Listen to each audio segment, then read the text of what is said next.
started. We're going to continue the hearing on Senate Bill 553. We'll pick up with the opponents. Written testimony, Dennis Phillips. Is there anybody else that would like to testify against the bill? Seeing none, we do have neutral testimony. Zachary, are you online? Yes. Would you proceed, please? Yes. Thank you. Members of the committee, thank you for the opportunity to offer our brief analysis of the thrift savings plan proposed in Senate Bill 553. My name is Zachary Christensen. I am a managing director of the Pension Integrity Project at Reason Foundation. We're a national 50c3. We're a public policy think tank. And prior to that, I was a public pension analyst for the Hoover Institution at Stanford University. Through our pro bono work with public officials and stakeholders, the Pension Integrity Project has helped design and implement comprehensive and sustainable solutions that work for both government employers and their employees.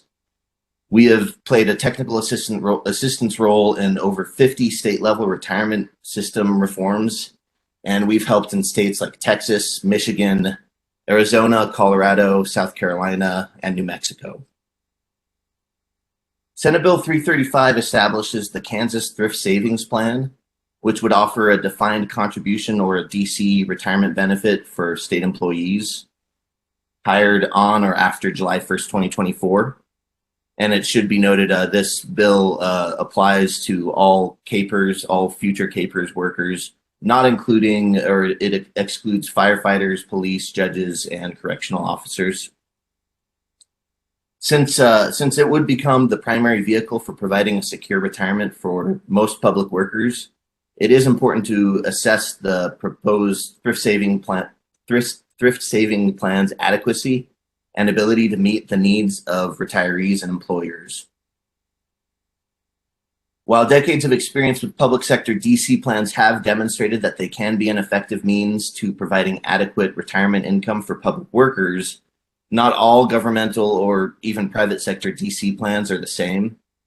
Not all DC plans meet the definition of an effective plan designed to yield a secure retirement, and many could be improved by incorporating best practices, which we've studied and written about. Upon review, the Pension Integrity Project finds that the proposed thrift savings retirement plan in SB 553 reflects a high-quality public sector retirement plan, and it grades out well, judging by our experience. First and foremost, the plan proposed in this bill does not take away funding from the current legacy retirement plans, and it requires previously promised pension benefits to continue to be funded at their current levels. This would ensure a smooth transition from past retirement offerings to the proposed future benefits. Thanks to specific provisions in 553, existing employees and retirees will continue to see their benefits funded at the same levels as they have before. And the creation of this new plan will not affect the state's funding of benefits already promised to public workers. The bill also importantly avoids a shortcoming of many retirement plans by providing a formal statement of legislative intent and plan objectives for the thrift savings plan. And these objectives are consistent with retirement best practices. The language that's included here will help members understand the goals of the plan and will serve as a foundation for future decisions by policymakers and plan administrators. The proposed thrift savings plan also satisfies the critical best practice of providing adequate contributions. This is something that some other states that have established DC plans have struggled with, but in this bill, it looks like it is addressed very well. Retirement experts agree that a total contribution rate between 10% and 15% is necessary over a career to adequately fund retirement. And that's, that's when it's combined with Social Security as it would be for members of CAPERS. The contribution design of 10% in this proposed plan, 6% coming from employees and 4% from the employer, with the potential addition of contributions through and matching through the supplemental deferred compensation retirement plans. That will meet these best practices in contributions. Another common concern about DC plans is ensuring protection against longevity risk. That's basically the risk that beneficiaries will outlive their retirement savings. SB 553 directly addresses this risk by requiring the offering of robust lifetime income options for purchase, providing a variety of in-plan life insurance annuities as distribution options allows retirees to eliminate that risk of outliving their retirement savings. So this proposed plan does a very good job at helping alleviate that particular concern. The proposed thrift savings plan is also a good fit for public sector workforce that is increasingly mobile and this proposed plan will complement the needs of government employers who are now more reliant on shorter tenured, non-full career workers. With employees more frequently changing jobs and remaining in positions for shorter periods, the modern workforce values more individualized and portable retirement benefits that are more in line with the private sector retirement offerings. Since the plan proposed in this bill is inherently a portable retirement benefit, it would be an appropriate default retirement plan to match the overall dynamics of your public workforce. On the subject of making this a valuable retirement plan for the modern workforce, we have identified one possible area of improvement for the proposed thrift savings plan.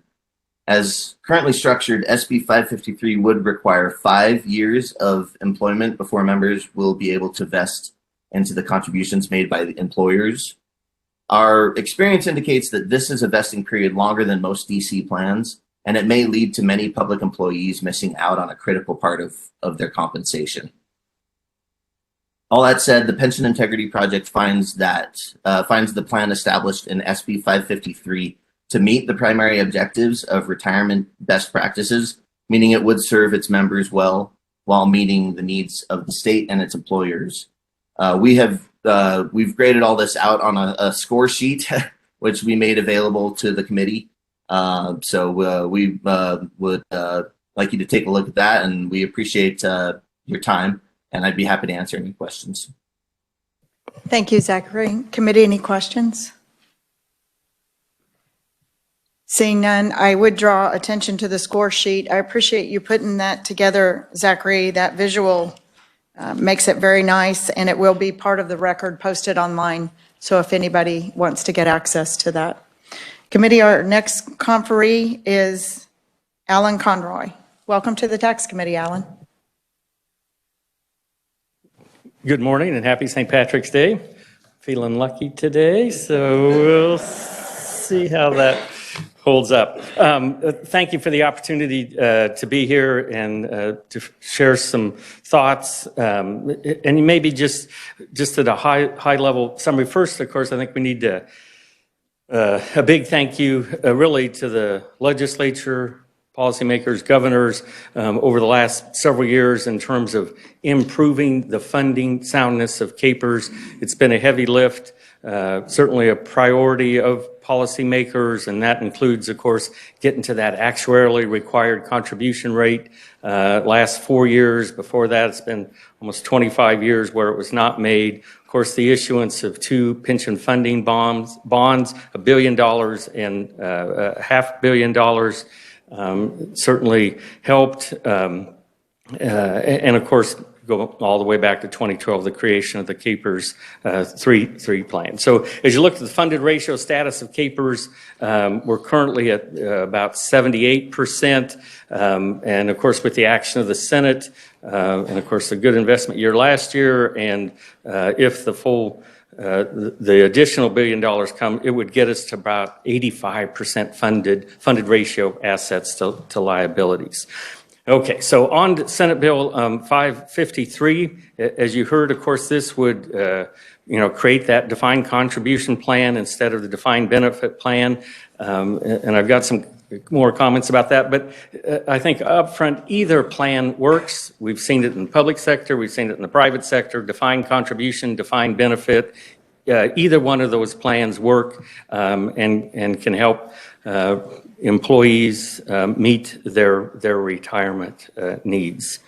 This bill, of course, would close the existing KPERS plan to new members, and of course, create the thrift saving plan. So there'd be no new members coming in to the current KPERS trust fund, the current KPERS plan.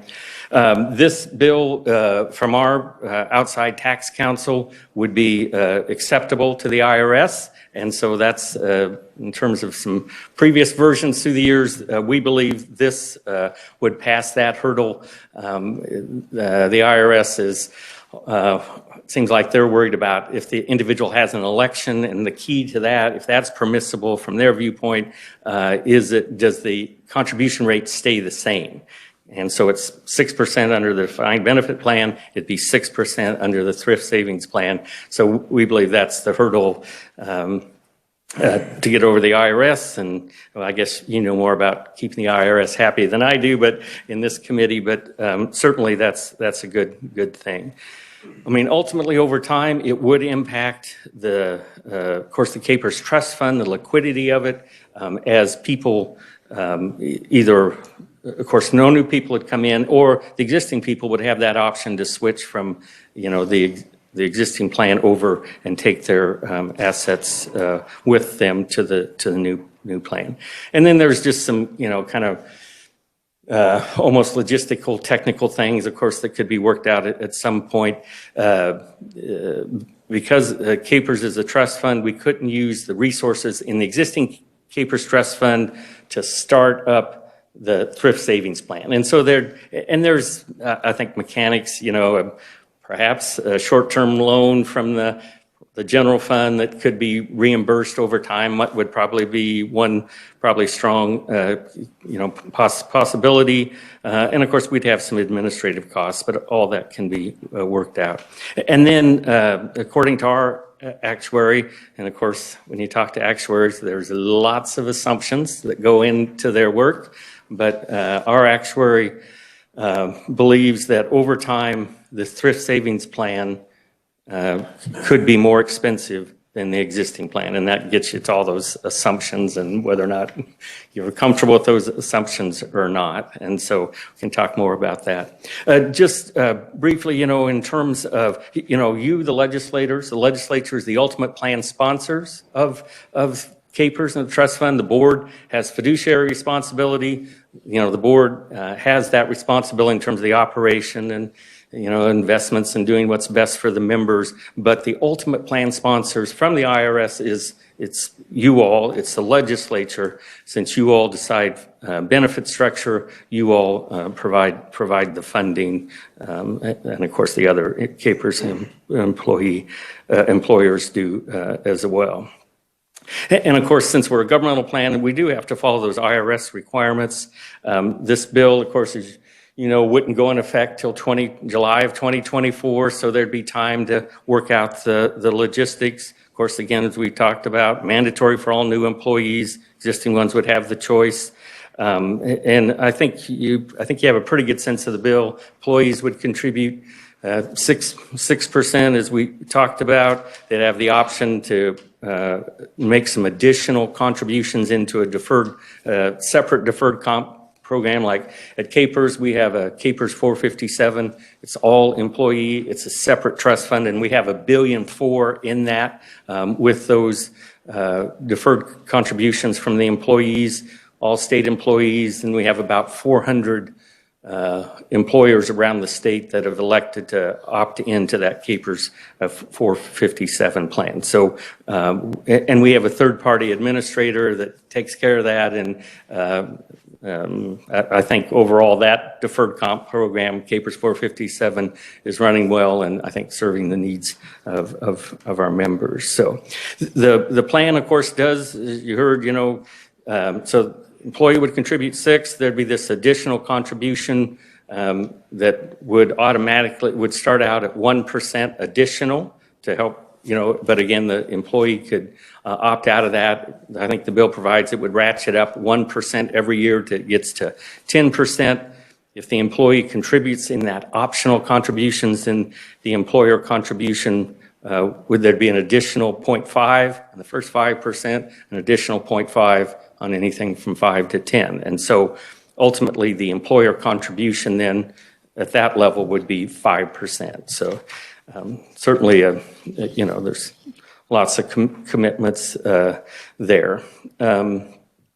And of course, the members would get to choose their own investments. The fundamental part of a 401k, the individual assumes all the risk. The individual assumes the responsibility, in picking investments. The bill sets out 6 statutory kind of investment groups, fixed income and all those target date funds and so forth. And it also gives the flexibility to the board. There could be some additional ones beyond those 6. So all that works, and if you're in your other lives, you're involved in a 401k, you're probably familiar with how all that works and those different investment selections. And then there's possibility for rollovers and all those things where they can, as pointed out by the previous conferee, if a member leaves employment before 5 years, they would not take their employer contributions with them. Those would stay with the thrift savings plan to help cover administrative costs. But thrift savings plan, flexibility. As the employee moves from one place to another, those contributions, and if they've been at least there 5 years, of course, all theirs plus their employer contributions then would just follow them on to their next job or next chapter in their professional career. So I think that's certainly, the question, of course, on the one question is, how many people are going to make the election? So we have about 155,000 active members. I guess there's some judges and some KP&F members, which this does not apply to, but let's say about 150,000 active KPERS members. Will they decide to stay with KPERS, the traditional defined benefit plan, or will they want to switch with the new savings plan? And that's, of course, we don't know until if we would start and give them that option.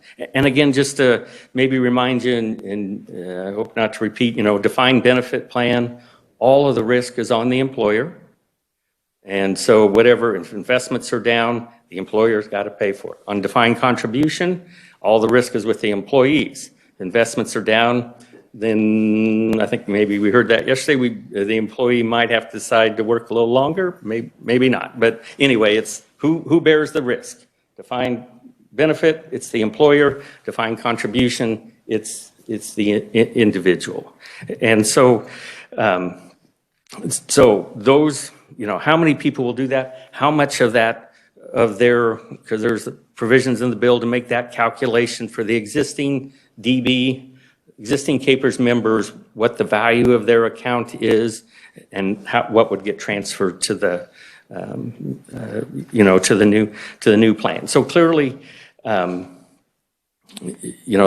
could shift that money out of the trust fund, and I think that can be managed. I don't think that's not a problem. But as the trust fund shrinks, then if that happens, people go out.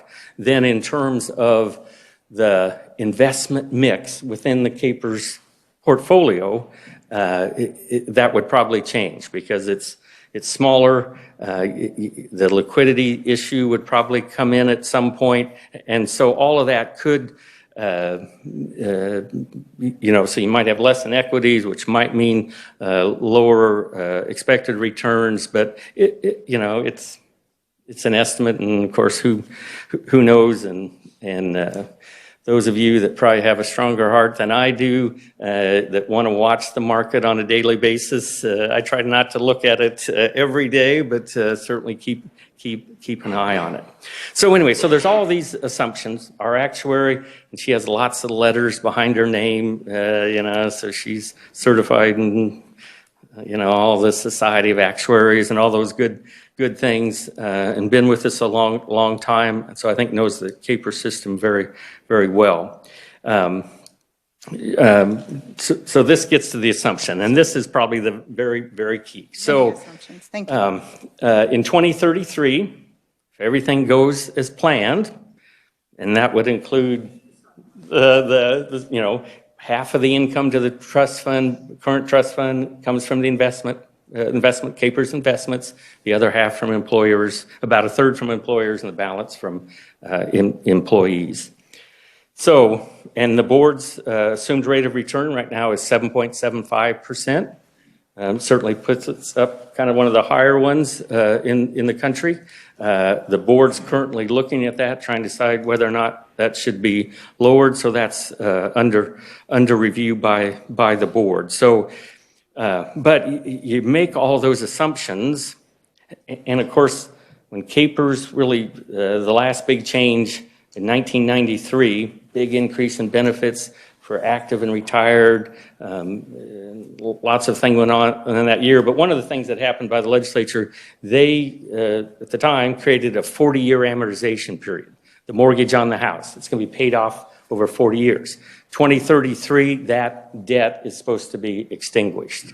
So we're almost in, I think, an actuarial timelines. We're getting very close to that. We can see the end of that mortgage on the house. And of course, that's right. Will we earn the 775? What's going to happen to the market? On and on. All those assumptions, demographics, longevity, all those things as they play out.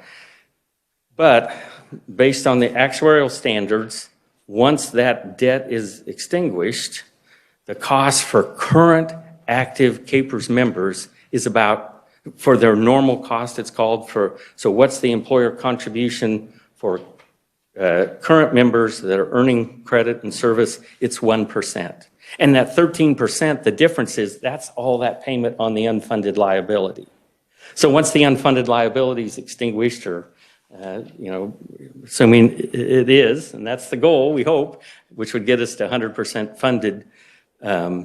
So the employees are contributing 6, the employer contributes 1. And that's that fundamental assumption, and clearly some people may think it may be a bit optimistic, but that's what our actuary has used using the standards. So this plan, the employer would contribute at least 4 and maybe 5% to the thrift savings plan. And if we can get to that 2033 rate, that employer contribution rate will drop down to 1 or 2. So she's done the 30-year calculations, and of course, just trying to, and we asked her to do the best she could, but if 10% of the employees would switch over from regular CAPERS to the thrift savings plan, and again, based on that 1% versus 4 or 5% for the state school, and you all remember the state pays the entire employer contribution for school districts as part of state aid to education, then that difference over 30 years would be about $6.7 billion in additional employer contributions if 10% switch. That'd be at the state level, and about $2.7 billion at the local level to get you to about $9.4 billion. If 50%, if a lot of people switch, then of course the numbers go up. 9.1 billion for the state school, 3.4 billion for local, about $12.5 billion dollars. So anyway, and unfortunately that's not in a written testimony. That long written testimony gave you, we didn't have that actuarial information in time for that. It just came in, so it's hot off the press. We got it to the division of the budget, and I believe it's reflected in the fiscal note from there. So I think either plan works. You're the ultimate plan sponsors. It's who do you want to have the risk, employer or employees? This would be acceptable to the IRS, certainly going to impact CAPERS, the trust fund and investments, and there's some, I think in the long testimony, there's some technical or suggested maybe clarifying language as things move along if you're interested in that, but certainly, and then the startup administrative costs. So I think bottom line, Either plan works, defined benefit, defined contribution, and as you heard yesterday, there's 5 plans currently, state plan-wide plans that have a DC plan, Alaska, Michigan, Minnesota, Utah, and Oklahoma as their primary plan. And then there's 8 that for new employees, a DC plan is one of the options. It's not the only one. And so it's Colorado, Florida, Indiana, Iowa, Montana, North Dakota, Ohio, and South Carolina. So there's 13 then that some version of DC is up and working, and certainly is working in those plans. So I guess it all comes back to you all as the plan sponsors, what type of plan you want to have and who do you want to have the risk. With that, Madam Chair, I'd be glad to respond to questions now or whenever appropriate. Thank you, Alan. I'll add a couple of things to your, just so the committee and everyone knows, there are states that have converted to complete defined contribution, and that would be Alaska, Michigan, Minnesota, Utah, and Oklahoma have converted completely to this type of plan. And this plan is based off of the federal model. So I find it interesting when you talk about the cost increase, and that plan has made more millionaires. They've reached over 1% of their participants are millionaires as a result of their plan. That option doesn't really happen with capers unless you, maybe I won't go there. There is a millionaire club. You can do the report and find out who reached it, but most people cannot reach that. And I think the 7.5 return is very optimistic, and that's what your cost basis is on also. That is not where those rate of returns, we're in a reality check here with inflation and everything else going on, and the percentage. And I would also say some of the risk investments that came out to the public, Russia, approximately $36 million of capers money invested. It's frozen. We can't even touch it now, even though we would like to get out of it.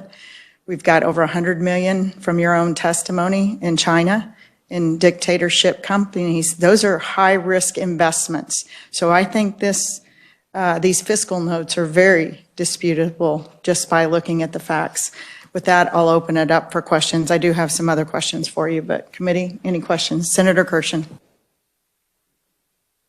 Thank you, Madam Chair. My question is to you, I guess. You mentioned those states that switched. What did they have before? What was their plan before they switched? I assume defined benefit. They switched from a defined benefit plan to a defined contribution. They went from a capers type to a TSP or 401k type model. Yes, Senator Peck. Thank you, Madam Chairman. A couple quick questions. Mr. Conroy, first, I guess I would say a comment. You say, who wants to assume the risk, the employer or the employee? When you're talking about a government employee, the employer is actually taxpayers. So taxpayers are the ones that assume the risk versus the employee. We were told in Section 5, yesterday I asked this question, so you heard it, that on July 1st, 2024, current member can decide to switch over. Is it a all or nothing? In other words, they can't leave some in current capers and then go to the thrift savings plan? Is that correct? That's correct. It'd be all or none. Okay. And then the other question I asked yesterday, because in Section 14 it talks about the disability benefits that the thrift savings plans members would be eligible for, would they also be eligible for the $4,000 death benefit, to your understanding? Yes, they would. If a member ultimately, when they pass away and they're in the thrift savings plan, it's our initial take by reading the statute, they would be eligible for that $4,000 death benefit. So yes. They would also be eligible for the other life insurance benefits that capers offer. That's correct. It's a separate plan, separate trust fund, death and disability fund, all paid by the employer. It's 1%, but again, it's our understanding of the bill or the intent that thrift savings people would participate in it just like existing capers members. Okay, thank you. Thank you, Madam Chairman. Thank you. Senator Holland, then Senator Kirshen. Thank you, Madam Chair. Alan, so thank you for being here this morning. I mean, to me, this bill comes down to, and not to be pejorative, but basically comes down to, do we want to privatize capers? And so I know that puts you in a bit of a box as far as what you can say. And for full disclosure, I'm fully vested in Capers, and I like it just the way it is. But here's my question, Mr. Chair, Alan. My question would be this, is when we talk about privatizing government functions, in my mind, we're basically talking about introducing moral hazards from the perspective of both Kansas taxpayers and our state employees. What do you see as from the terms of accountability, transparency, and at the end of the day, basically the exposure to additional service costs of maintaining such plans between the two models? Can you comment at all about moral hazard with those areas? Thank you, Madam Chair. Thank you, Alan. Thank you. Well, I mean, I guess some of our experience currently with the Capers 457 plan, that separate trust fund, I mean, we contract, we negotiate with a third-party vendor, happens to be Empower. I think even though that's basically all employee money, I mean, I think our board takes, again, that fiduciary responsibility very seriously. So they work to make sure that third-party vendor is, accountable and transparent in what they do based on the provisions of the contract and what they're expected. I mean, it does, it sets out, of course, a private company then to handle that. Even just things like, if members had questions in the thrift savings plan, they would probably go then to that third-party administrator to get their questions answered and do kind of the day-to-day things rather than coming to Capers. And so, I guess it's just, the comfort level of where do you want that sort of responsibility to lie? Who do you want to work directly with those Capers members? But anyway, I'll just stop there. But Alan, there would still be a Capers board, you would still be there. This does not change that. And that's what I find interesting is the insinuation or the statement that it's not transparent, it's a third-party company. That is somebody that doesn't understand how Capers currently works because you put it out for a third-party company to manage. And they are deciding. I mean, there's an overall vote, but that third-party company actually does the investments, executes, and manage. It does, and the Capers board, I mean, sets out, what they can, the investment guidelines, but you're correct, though. Thank you. Senator Corson. Thank you, Madam Chair. Can you just expand a little bit when you said the thrift plan would be more expensive than current Capers? Can you just expand on that, give a little more detail and kind of walk me through that? Thank you. Yeah, and it's that first big assumption. Do you think by 2033, looking out 10 years, will the mortgage on Capers be extinguished or funded? That's the current funding plan. And it comes down, what happens in the market, what happens to funding from the legislature. But if the answer is yes, by 2033, then that employer contribution for current active people will drop to around 1%, between 1% and 2%. Let's say 1%. Because that's because of the benefit structure, and as more people go into Capers 3, it's different than Capers 1 and Capers 2 by design, and so the employer only has to pay 1% to pay for those future benefits of existing people working at that point. And under the thrift savings plan, they'd have to contribute at least 4%. So if you can get over that, if you get to that magic date of 2033, employer contribution rate for the state, because the big contribution now, which is over 13%, it's almost all for that unfunded liability for prior years. Biggest share is when the legislature didn't put in what it should have for 25 years. So that got added to the unfunded liability. We're charging that 7.75% interest.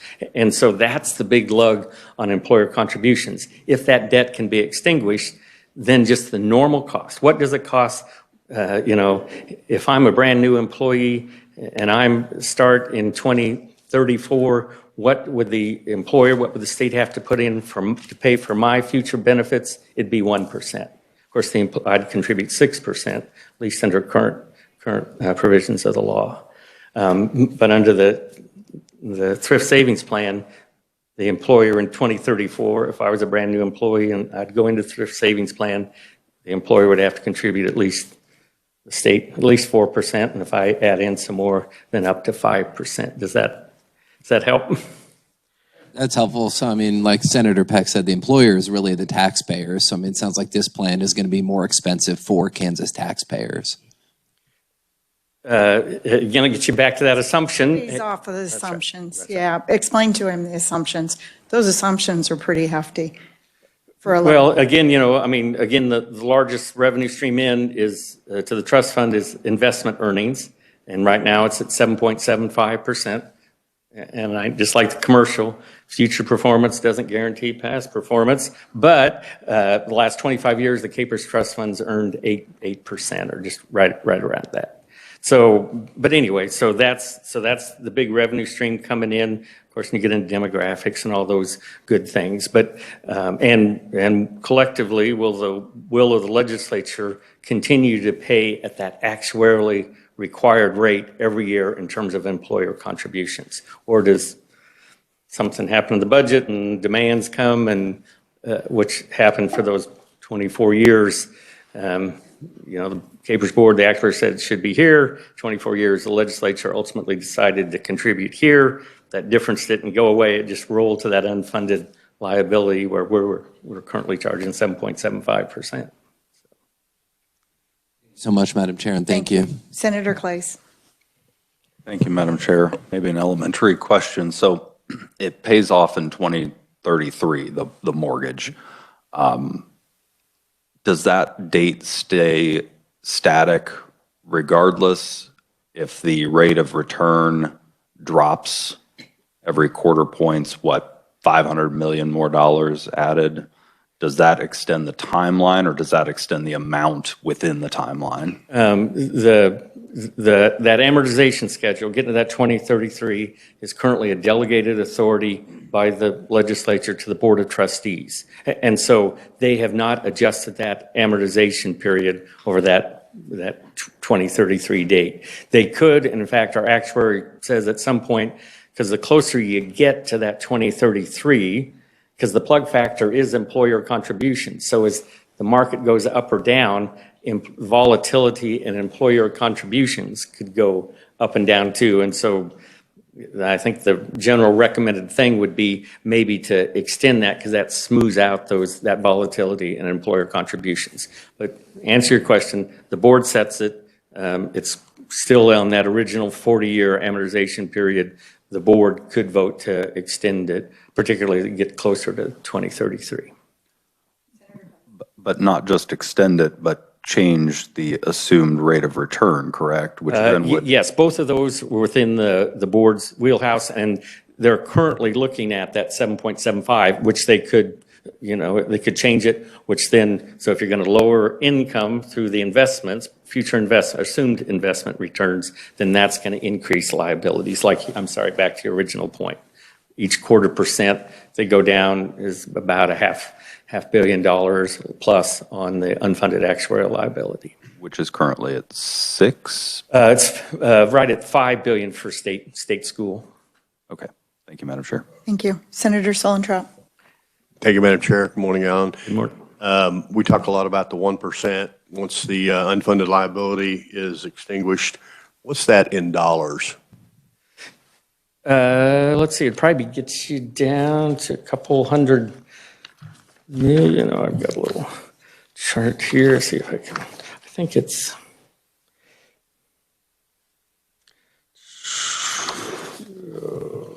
I had it. Roughly. Yeah, I'm going to think it drops 250 million per 1%. Yeah. So, 50 million per 1%. So, For cash flow purposes, we would be 50 million a year as opposed to what is it now?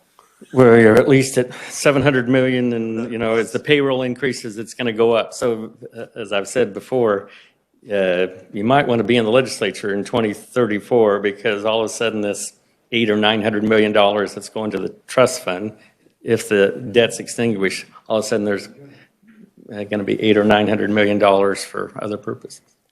Senator Thank you, Madam Solentrop. Chair. Yesterday, we visited a little bit I think there's plenty of people that don't trust themselves or don't feel like they have the ability to make selections in the market to assure them a reasonable rate of return. Could there be a plan set up to where the selection of those investments could mirror exactly what the Capers plan is doing? And I know you've got a longer investment horizon. I understand that.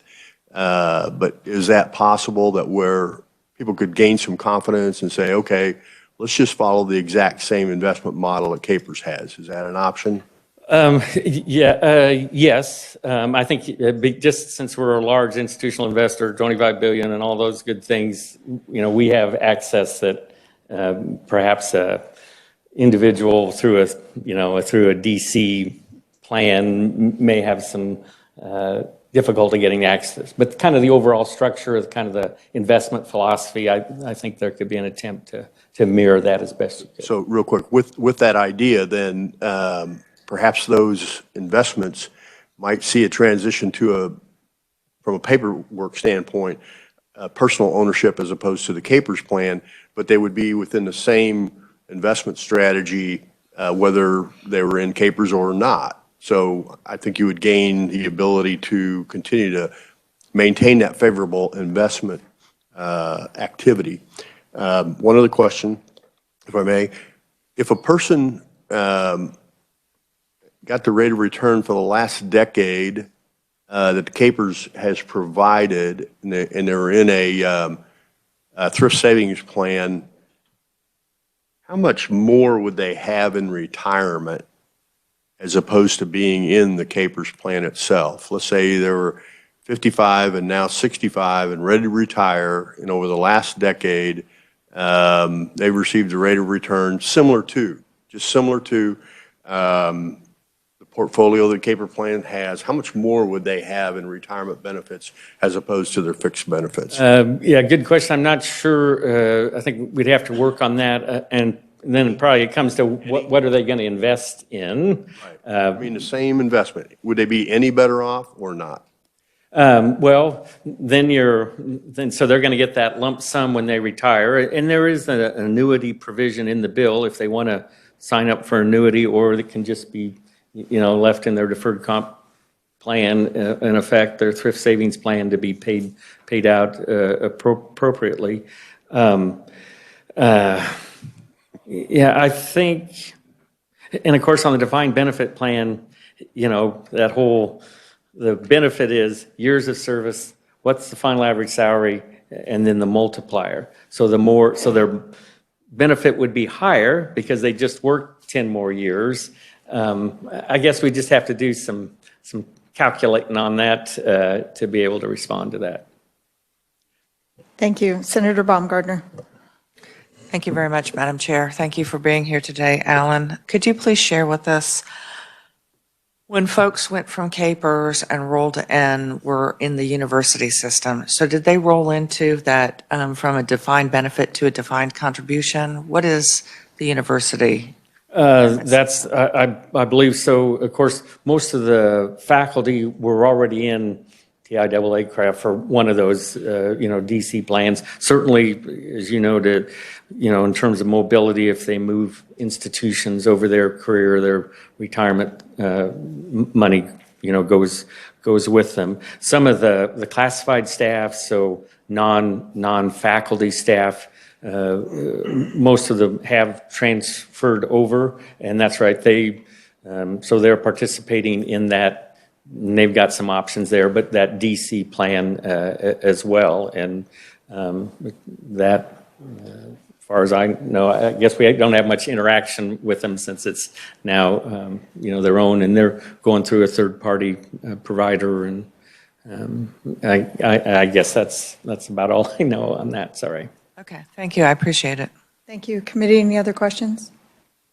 Seeing none, thank you very much, Alan. Is there anybody else to testify neutral on Senate Bill 553? Seeing none, we'll close the hearing on Senate Bill 553 and open the hearing on Senate Bill 565. And thank you very much to our honored guests, Senator Bowers and Representative Smith, for being so patient with us. Thank you. Amelia, do you mind an overview?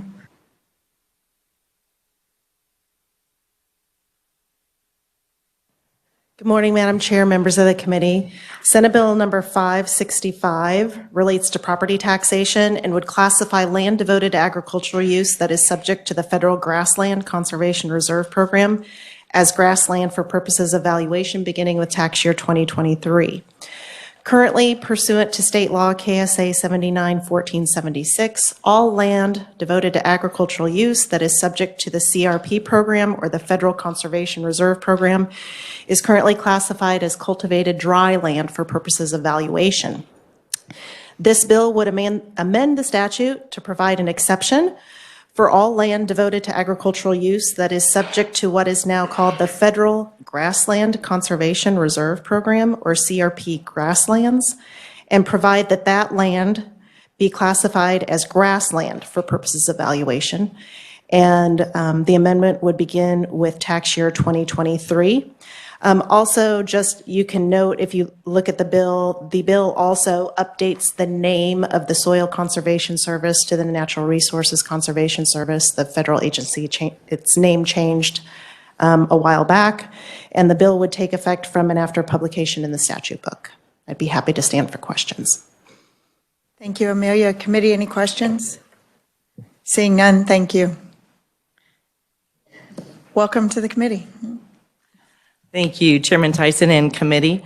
I really appreciate Amelia's help here pulling this together, and a very simple intent, and also to note Chairman Smith from the Tax Committee coming over to hear this so he can hear this, what our purpose is, and also to Zoe Gear and David Harper who reviewed the language to make sure what we're trying to do here is exactly what we'd all be on the same page. So thank you for the time to testify today. And in your testimony packet, you'll see a letter from a farmer in Jewell County who brought this to my attention. If you look at his second paragraph, he outlines the problem which arose when the USDA FSA Grassland Reserve Program, GRP, was moved under the Conservation Reserve Program, CRP, and the name substantially changed to CRP grassland. This federal change affected how the land was taxed under Kansas law. Essentially, the original CRP program converted dry land, cultivated ground to grass. Kansas law clarified that this land would continue to be valued at dry land rates and do not drastically affect tax revenue. With the name change of GRP to CRP grassland, Kansas law now inadvertently makes a pasture tax at farm ground rate even though it's never been farmed. The grassland CRP program intended to help ranchers could now cause losses in their operations. The bill simply returns the classification for appraisal purposes back to the previous amount before the federal law changed the name of the conservation programs for grassland. The bill is consistent with the original intent when the CRP language was added in Kansas statute. The intent has been and always will be to continue to use the classification of the land the same as the existing use, which is when it was enrolled in the CRP program. So my intent truly was to return to what it was before the federal government merged these programs and changed the name, which then our Kansas friends, David Harper and Zoe, interpret properly the way the law is written. So I think that's all I have to say. I do know we have some people behind me who can clarify some of the points. This was just my intent to bring it back to where we were. So thank you, Madam Chair. We stand for questions? Yes. Thank you. Senator Solentrop. Thank you, Madam Chair. Do ag producers, farmers receive any compensation statewide or federal-wise for putting their farmland or farm ground in CRP? I'm certain there is, but I wonder if I could defer that to Farm Bureau, who probably can answer that very specifically for you. I know there's goals of why you would move to this. Thank you. Any other questions for Senator Bowers? No. Thank you, Madam for bringing Chair. the bill to us. Thank you. Next up is John Donnelly. Welcome.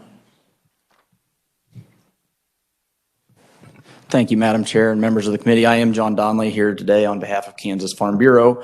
And I'm here to talk on an issue that deals with retirement programs for farmers and ranchers, which actually is kind of true. Our ag land is generally our retirement program. So what this bill does, Senator Bowers did a great job of explaining the situation. We've actually known this situation has existed since 2014 and then actually was exacerbated a little bit in 2018 when the name of the Grassland Reserve Program when that program was shifted into the Conservation Reserve Program grassland subdivision, I'll call it that.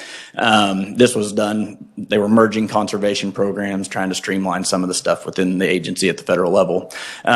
So I'll back up in the 1985 Farm Bill. We're about to lose the room. Okay, sorry. I promise to be brief. So in the 1985 Farm Bill, we created the Conservation Reserve Program, which brought cultivated ground and you planted it to grass for conservation purposes. The concern at that time was that there would be valuation decreases because it would go from cropland to grassland. So the legislature determined that it should continue to be valued as cropland, even though it's planted to grass.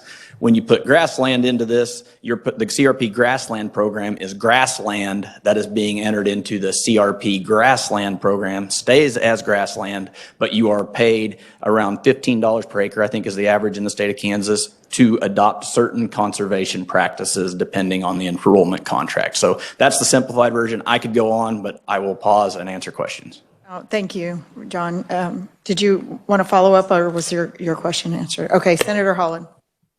Madam Chair, John, good morning. Thanks for being here. So basically what we're talking about is this would basically further lower the valuation for these types of agricultural related purpose lands. And do we have any estimate from PBD what the impact of the counties would be? I have not seen that. Let me state what this bill will do. It will actually prevent land from being classified at a higher valuation rate. It would prevent native grassland from being assessed at dry land cultivated rates because it enters into this conservation program.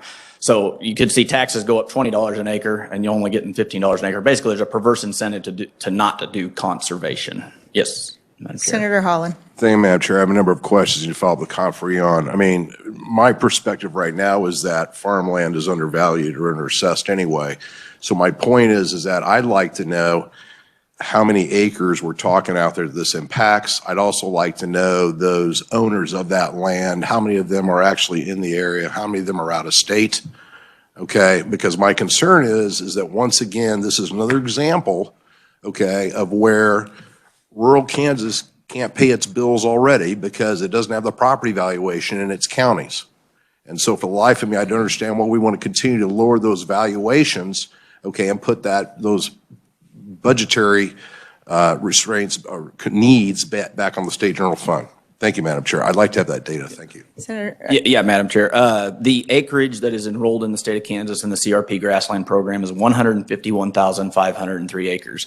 I've been aware of one that has been assessed as CRP. Essentially, the appraiser has to know that it's in this CRP grassland program. I was aware of one. Now I'm aware of two people that have been affected by this where the appraiser knows it's in the CRP program and then looks at the statute and sees, oh, this has to be as dry land even though it's never been farmed. It's grassland. So I'm aware of two existing situations. Most of the time, the appraisers do not know that it's enrolled in this program. Thank you, And I appreciate your example. They're making $15 an acre and the tax would go to 20. And I threw that number out there as Okay. But no data to back that up. I would like to see that verified. I'm not in the CRP. We've never participated in CRP, but I understand this issue. Senator Holland. Thank you, Madam Chair. I'll be brief. My point I'm trying to make is that I think there's a lot of basically 1031 transfer investors involved in this stuff. I want to understand who's getting these benefits because I don't think it's going to the farming community, and I think it's once again a burden back on the state general fund. Thank you. John. The two that I am aware of are Kansas farmers and ranchers. And I would also ask research to provide to the committee there are two counties in Kansas that do not get back more than they pay into the state.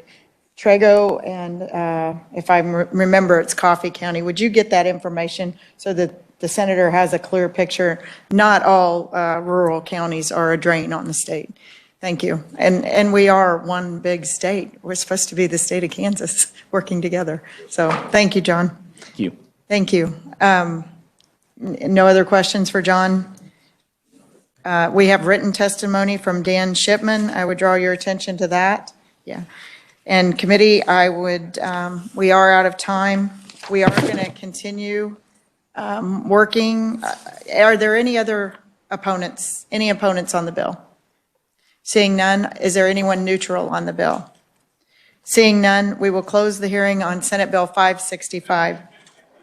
Committee, thank you. We are going to continue our work at noon this afternoon. We will be working bills previously heard. I would draw your attention, committee, excuse me, please, we haven't adjourned yet. I would draw your attention to handouts from Representative Highland. They were in your packet. They are included for his testimony on the Capers bill. I would also draw your attention to House Bill 2597 that was assigned to the committee yesterday. We will be stripping that bill and using it as a tax vehicle. So we will not be having a hearing on that bill, 2597 from transportation. Is there any other business to be brought before the committee? Thank you very much, committee. We're adjourned and we'll see you at noon. Thank you.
started because we lose the room at 1:30 and this is it.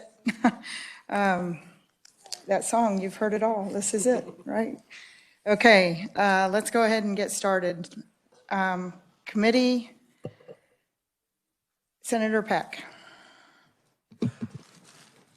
Thank you, Madam Chairman. My understanding is we've got Senate Bill 23, or I'm sorry, House Bill 2316 in the committee, and that would be a great opportunity, vehicle for us to put a few things into, and most of these are not going to be anything that are substantive as far as a fiscal note are concerned. So I will make a motion, and we may need additional motions, and you instruct me if my motion's not complete enough, but to strip the contents of House Bill 2316 and insert the contents of Senate Bill 87, which is the Atchison County bill, or the portion of that bill. Actually, I don't mind putting the whole contents of Senate Bill 87. Apologize. And to insert the contents of Senate Bill 354. Senate Bill 354 is the manufacturer's coupon bill. And I haven't reviewed it lately, but my mind wants to tell me that there's also something about a sunset regarding vehicle manufacturer, sales tax on vehicle manufacturer rebates. So I would like for us to also have that language in where we remove the sunset, because this is something that we have done off and on over the last many years. We will not charge a sales tax on vehicle manufacturer rebates, and then we'll put a sunset on it, so we will for a while, and then we'll pass legislation that we don't, and it has a sunset. So I would like to just remove that sunset so that issue's settled once and for all. Also, I would like to put in the contents of a bill that this committee heard, but we have not worked as of yet, and that is Senate Bill 432. And the committee will remember Senate Bill 432 is the back-to-school sales tax holiday. You raised your hand like you want to interrupt me. Senator, let's take three of them. That's fine. I'm afraid it might be an emotion overload if we do them all at once. So That was going to be the end of my motion, so I guess we're on the same page, Madam Chairman. okay, thank you, Senator. Thank you. He was scaring me there. Okay, you've heard the motion to include Senate Bill 87, Senate Bill 354, and Senate Bill 432 in the stripped contents of 2316, House Bill 2316.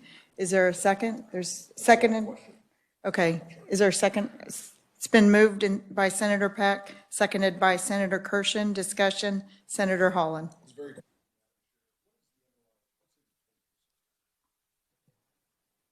2316, I'm trying to remember. Is Amelia? It's something that went into law last year. Oh, okay. And then do we? Oh, it didn't? Oh, it's the credit card surcharge. Oh, that's right. We're going to put that in a Senate bill. I don't want anything to do with the credit card surcharge. So we stripped it. Okay. Excellent. And then my other Okay. question would be, Madam Chair, do we want to reference what was the bill number for getting rid of the sunset on the vehicles? Do you want to put that in the minutes? That's not in a bill. It's in his motion, removing the sunset on the But do we vehicles. have a bill that did that? We had a bill last year that put a 3-year sunset on. It Okay, went into okay, law. we don't have it. Okay. It went into law. We've seen the topic. It's definitely. No, I'm cool. Okay, thank you. No, I'm glad you're diligent in asking. That's good. Any other discussion on the motion? Seeing none, all those in favor, say aye. Aye. All those opposed, say nay. Motion carries. Just a clarification.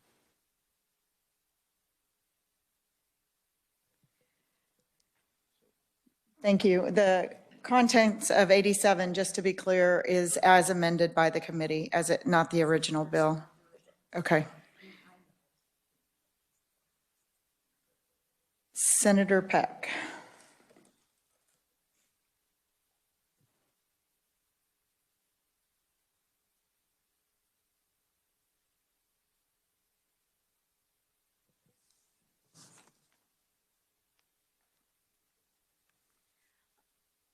Committee, I'll make a motion on the bill. I would like to include the contents, and I know the committee's seen this last year. The motion is to strip the language for accelerated sales tax payments so that we have a annual, quarterly, and monthly payments, and then to include the new language for when those payment thresholds. That would be my motion. There a second on the motion? Senator Peck. It's been moved by Senator Tyson, seconded by Senator Peck. Discussion on the motion. If you guys would like a handout, we do have a handout. Senator Hall. So, Madam Chair, what's the bill vehicle number? It's the same one, to put the content, that motion to Oh, put it in. this is another amendment into 2316. Okay. Yeah, we're so- still on the so same still bill. on- Okay, got you. And the reason we're doing this, we thought that this had been fixed last year. The Department of Revenue was changing the word prepayment. We didn't realize it would go to accelerated. And what that does is that forces businesses to pay a month and a half. And so this would just be a monthly payment. There is a fiscal note on this. Thank you, Amelia. And yes, please.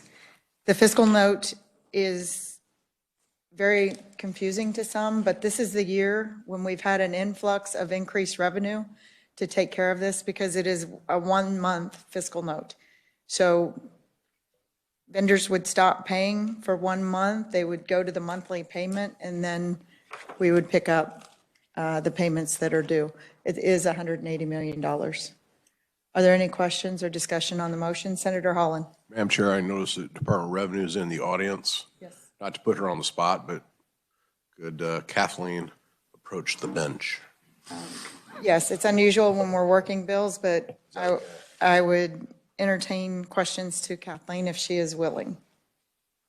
And this basically, we're basically changing the prepayment schedule. Is that basically what we're doing here of sales tax? This would eliminate a prepayment. Okay. And I don't think there's supposed to be a prepayment. I think it's the terminology that's been the issue. So if we just go to monthly, there's no terminology, no misinterpretation. Senator Hall. So, just a real quick question for Kathleen. Thanks for coming for us. You guys have any official heartburn over this? Not at all, Senator. No. Thank you. That's all I need to know. Thank you, Kathleen. Committee, any other discussion on the motion? All those in favor say aye. Aye. All those opposed, nay. Motion carries. Senator Peck. Thank you, Madam Chairman. I did have another piece of legislation I wanted to put into 2316 that I didn't want to throw in all at the same time, plus the chair kind of said 3 at one time was plenty. So I would make a motion to insert the contents of Senate Bill 359. Senate Bill 359 has passed out of this committee, and does Senate bill hasn't been, actually the utility one. Senator, this,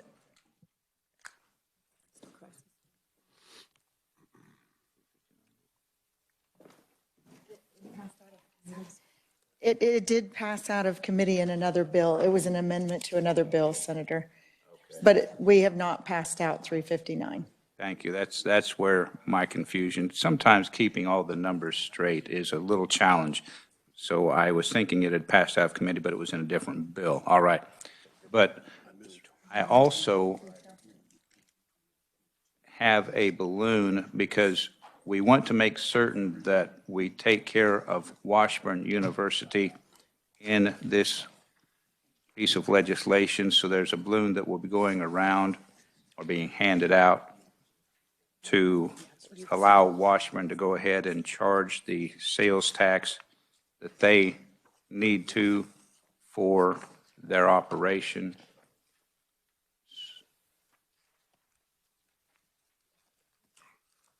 Do we need them separate?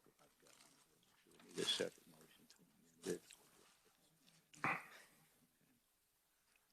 So the motion will be to amend 359 with the balloon that you will see that relates to Washburn University, and then at the same time, put the bill into 2316, I guess would be, I don't know if that's the way to say it or not, but I will look. I was told that's acceptable way to make a motion, maybe not a perfect way, but, so that would be my motion, Madam Chairman. Is there a second on the motion? I'll second the motion. It's been moved by Senator Peck, seconded by Senator Tyson. Senator Holland, question on the motion. So just so I understand, this is a second bite of the apple. We already voted this out of committee. Now we're trying to put it on this again. It's putting it on a different bill. I have a feeling our food sales tax isn't going anywhere, although I would like it to. So I'm going to abstain from this one only because we've already got that out. You know, if leadership doesn't want to have the debate, that's their issue. I'm kind of interested in some of these pieces we have on the underlying bill already, and I would really hate to do anything to screw them up. So I'm going to vote no, but committee's wishes. Thank you, Madam Chair. Senator. Committee, any other comments, discussion on the motion? I'll wait till the maker of the motion. All those in favor of the motion, say aye. Aye. All those opposed, nay. Motion carries. We're back on the contents of 2316. Is that all that you had, Senator? Oh, okay. Okay. Income. Perfect. So Senator Corson. Thank you, Madam Chair. If you would allow it, I would like to make a motion to add the contents of Senate Bill 311, which was the sales tax exemption for the Johnson County Christmas Bureau. It's passed out. It's sitting below the line. My sense is it's not going to get above the line. And I would really like to see that bill get considered. And Senator Corson, I love the fact that you give me that much authority, whether I would allow it or not. That motion is in order. It's been moved by Senator Corson, seconded by Senator Baumgardner. Discussion on the motion. Seeing none, all those in favor say aye. Aye. All those opposed, nay. Motion carries. Senator Holland. Are we still in the motions for loading it up or not? Senator, if we load it too much, they won't. No. This is a small one, and I should probably be a little more on top of my game. I believe we had a hearing, and maybe legislative research can remind me, but I think we had a foster child organization in Lawrence brought before a thing for us, and it was a very small fiscal note, but I think it was a sales tax exemption for them as well. We did not have a hearing on it, but not in this committee, maybe in another committee. I know tax bills are going to other committees. Okay, so we never had a hearing? Not in this committee. Okay, then I will withdraw my motion. You're welcome to make the motion and the committee can make the decision. Well, we don't even have the legislation. No, we don't. We don't. Okay, so I'm not misstating. Are you aware of any other sales tax exemption that came before the group this year?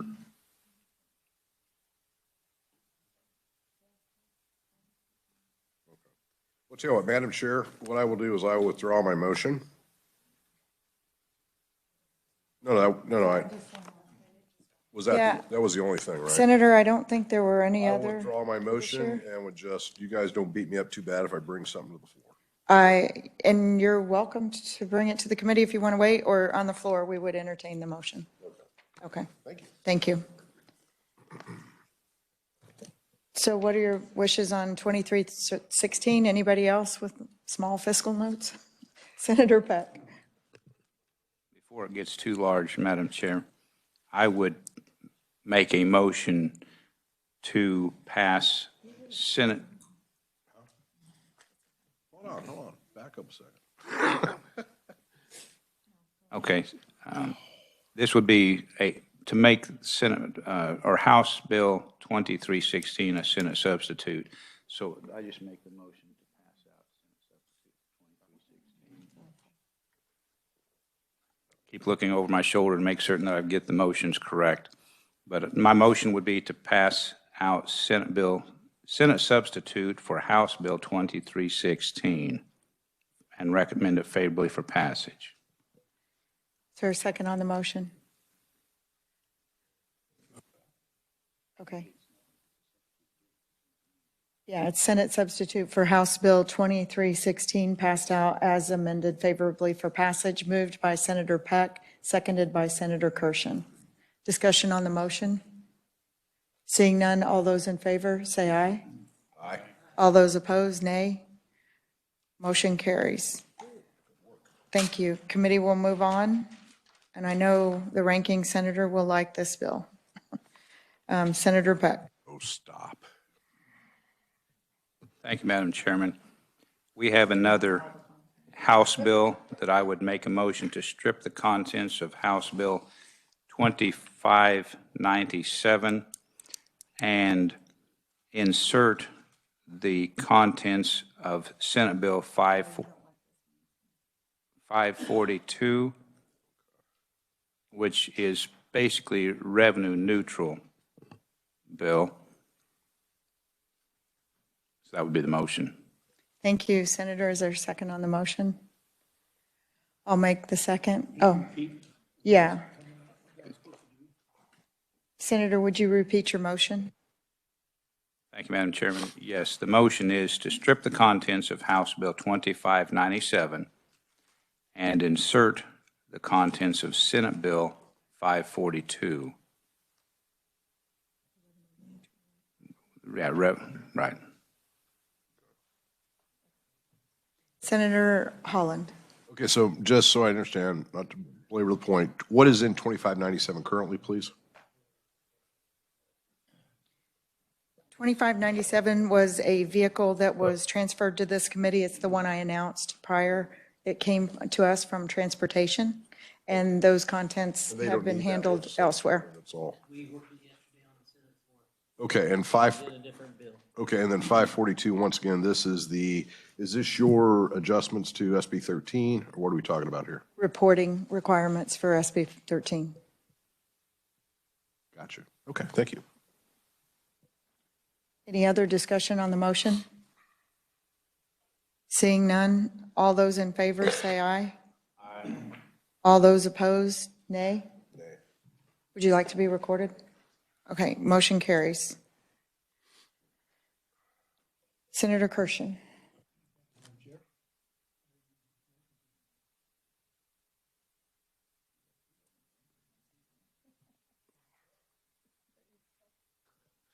Thank you, Madam Chair.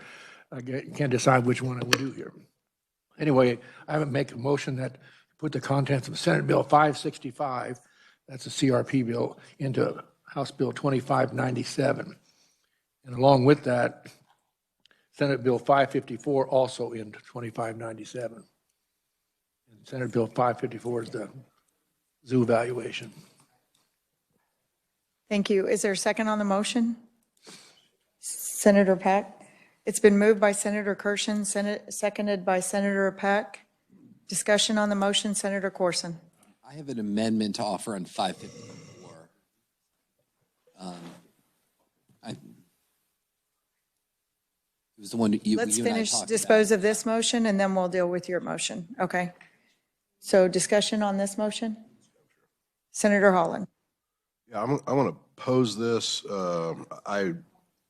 I think I want to have some more discussion on 565. But anyway, that's it for me. Thanks. No, thank you. I thought you would love this bill. Sorry.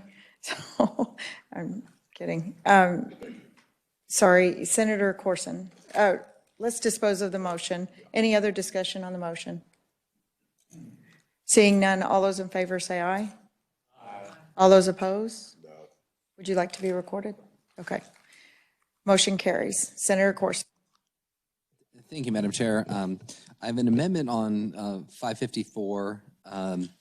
So if the committee recall, this was from the Department of Commerce, had a concern just about the classification of agritourism and just making sure that they, because it's not really within their purview, would not be in the position of determining whether or not a business met the definition of agritourism. And so this amendment just clarifies that that they would not be involved in making that determination if an issue ever arose, whether or not a given entity should or should not be classified as agritourism for purposes of this bill.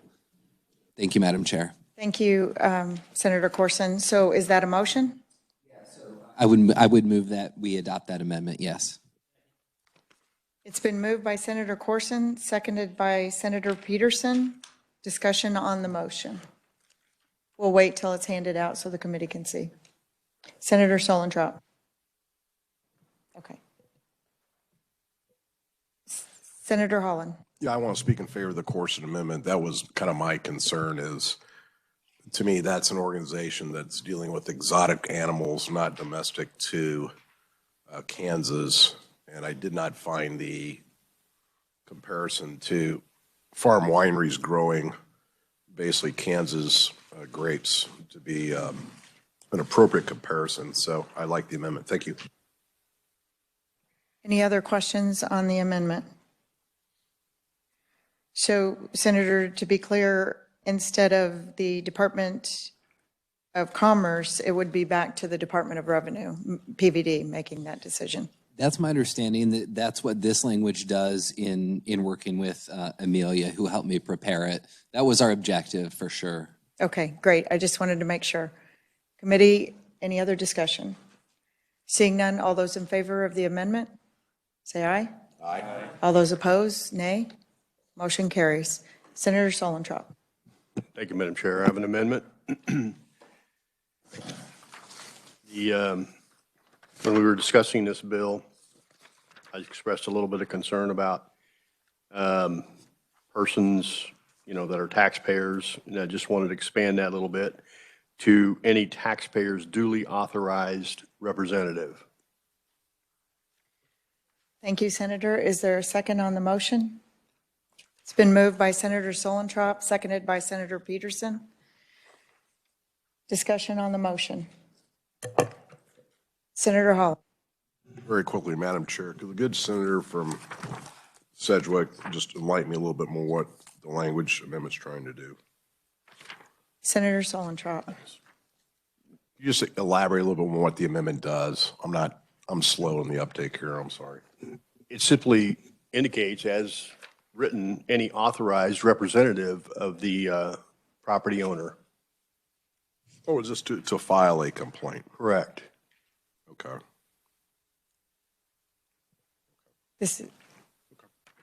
Thank you. And I think Senator will deal with this, and then we have another amendment, I think. It'll be conceptual. Any other discussion on this amendment? Seeing none, all those in favor say aye. Aye. All those opposed, nay. Motion carries. Senator, would you entertain a motion that the person that is, they have to be a resident of that taxing authority before they can file a complaint or own property in that? So do you want to make the motion, Senator Peterson? I was just asking. Okay. I'll make the motion that they be a resident of that taxing entity, I believe they had it. Before they can file a complaint. Or their duty, and I want to make sure it has, or any taxpayer's duty authorized. Okay. Second. Okay. It's been moved by Senator Peterson, seconded by Senator Solentrop. I know it's a conceptual amendment, but it was testimony that we heard. I think that will help clarify backlog and keep things running smoothly. Any other discussion on the motion? Seeing none, all those in favor say aye. Aye. All those opposed, nay. Motion carries.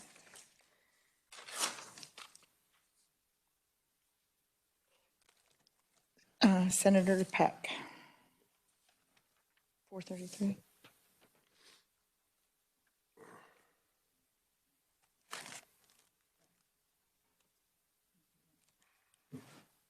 Thank you, Madam Chairman. We do have another bill that would fit in well with this particular now Senate substitute bill, and that would be Senate Bill 433, which is the antique utility trailer bill that this committee heard. I think it was last week or recently heard, so I would make a motion to insert the contents of Senate Bill 433 into, is it Senate substitute yet, or? Senate substitute. Okay. House Bill 2597. It's been moved by Senator Peck, seconded by Senator Peterson. Discussion on the motion, Senator Hall. Madam Chair, we already voted that out of committee, didn't we?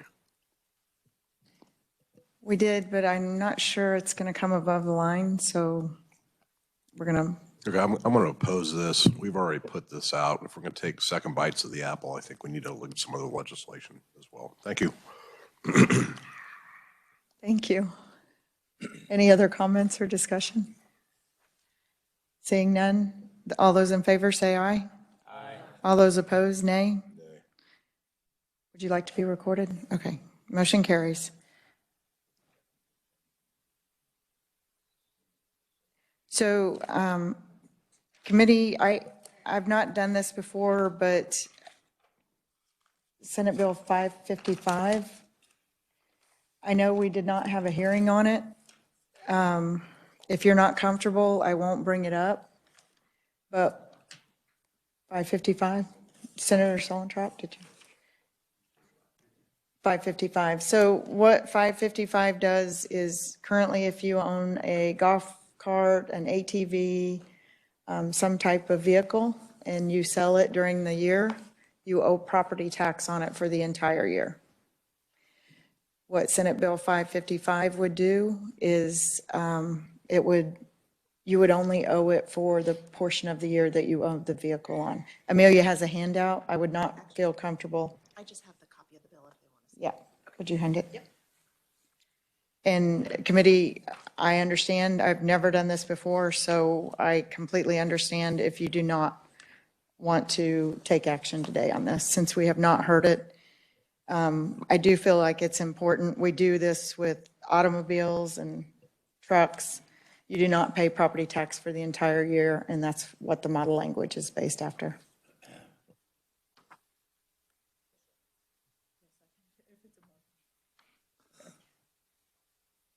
Senator Holland.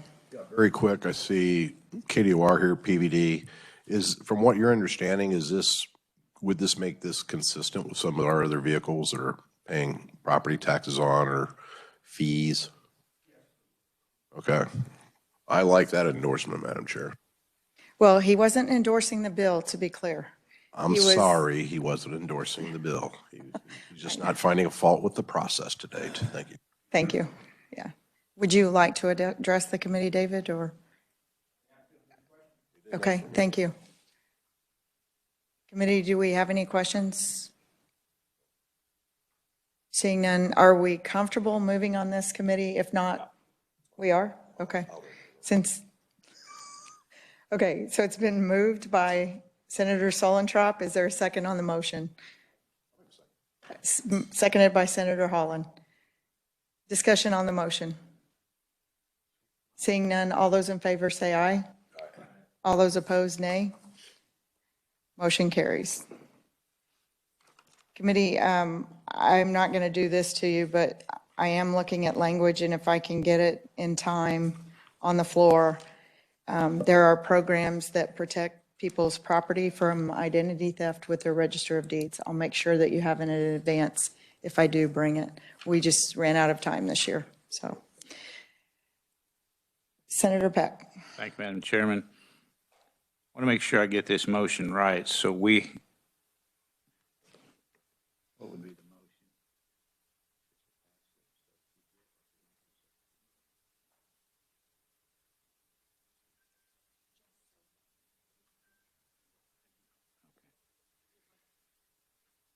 I would make a motion that we pass Senate substitute for House Bill 2597 favorably for passage. What'd you say?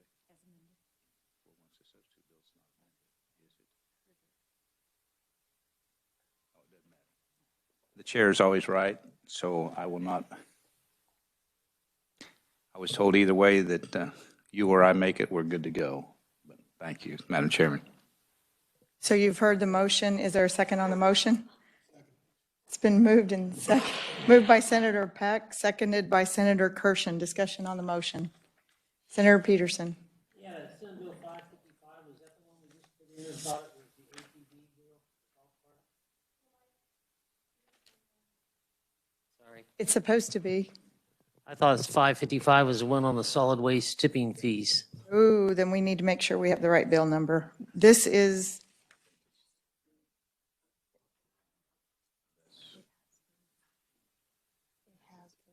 we don't want the tipping fees. We only want the portion that is to the property.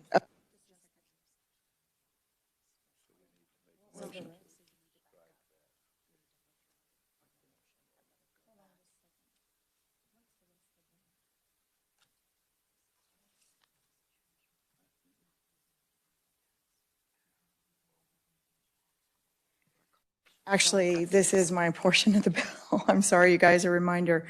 We may want the entire bill. It's up for discussion. What has gone on is we have cities and municipalities that are putting trash fees on property tax. And so if people can't purchase we introduced a bill on this last year. The bill got sent to local government. If you want to withdraw your motion, Senator? Thank you, Madam Chairman. Yes, ma'am. I want to withdraw that until we get this correct. And will the second withdraw?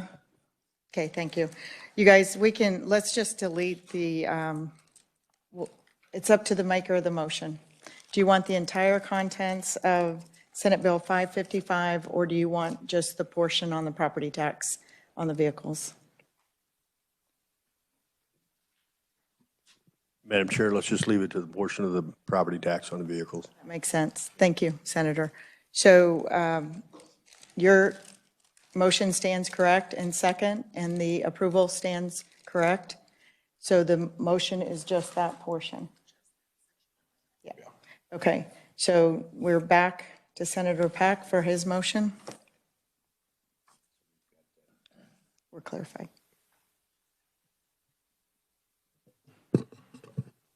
Okay, I think we've got it clarified now and understood semi by the committee members, so I would make a motion that we pass Senate substitute for 2597 favorable for passage. Seconded by Senator Kirshen. Discussion on the motion. Seeing none. All those in favor say aye. Aye. All those opposed say nay. Motion carries. Senator Peck. Thank you, Madam Chairman. We have another House bill that will work great for a vehicle, and that is House Bill 2239. And the contents of 2239, going by memory and my recollection, actually passed in the Baumgardner Amendment to Senate Bill 282, which has to do with the property tax freeze for senior citizens and disabled veterans. Since that has passed the Senate, I will make a motion to strip that language out, and I would like to insert the language in Senate Bill 519, which we heard recently, increase the standard deduction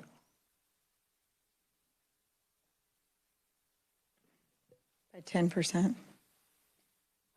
It's to 10%. okay. Well, I was just, didn't think I would explain the bill at this time, but I'm No, that's happy to fine. go further if need be. So you've heard the motion. Is there a second on the motion? I'll second the motion. Discussion on the motion. Senator Holland. Let's go back to the strip language. I want to be sure. So 2239 was what? It was the golden years.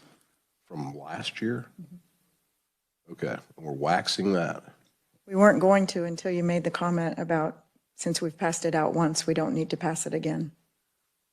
We were going to leave it in. Is this retribution or, okay. It's not retribution. We were going to leave it in. Well, I think we should leave it in.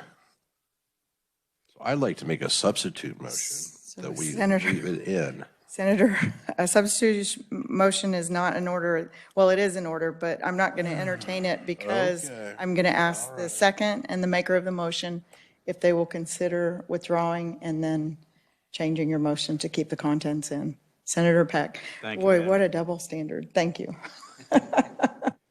Thank you, Madam Chairman. In an effort to certainly work with our ranking member, and I think all of us support that particular legislation that is out there. So yes, I will change the motion, and of course, we'll have to get an agreement from the second. But to go ahead, we will leave the contents of 2239 in there and insert the contents of Senate Bill 519. That would be my motion. So rather than strip the language out of 2239, it will remain in, Not all of it, just the property tax portion, right. because there's other items in that bill too Okay, yes. that passed into law. So we just want the property tax portion. Okay, thank you, Senator Peck. Would you like to second the motion, Senator? Sure. It's been moved by Senator Peck, seconded by Senator Holland. Okay, gotcha. Okay, go ahead. Okay, discussion on the motion. So just so we're clear, the contents of the property tax portion for low-income seniors and veterans is left in the bill, and the contents of Senate Bill 519 is added to those contents with the current motion. All those, and we are leeway for Amelia to make changes.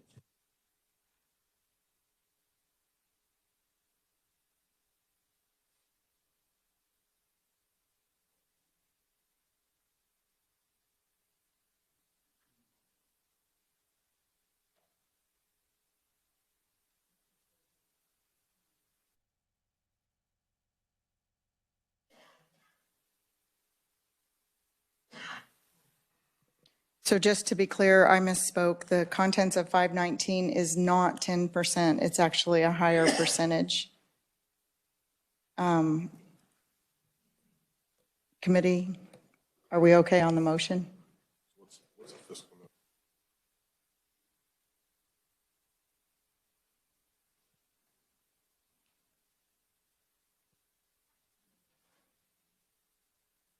So committee, I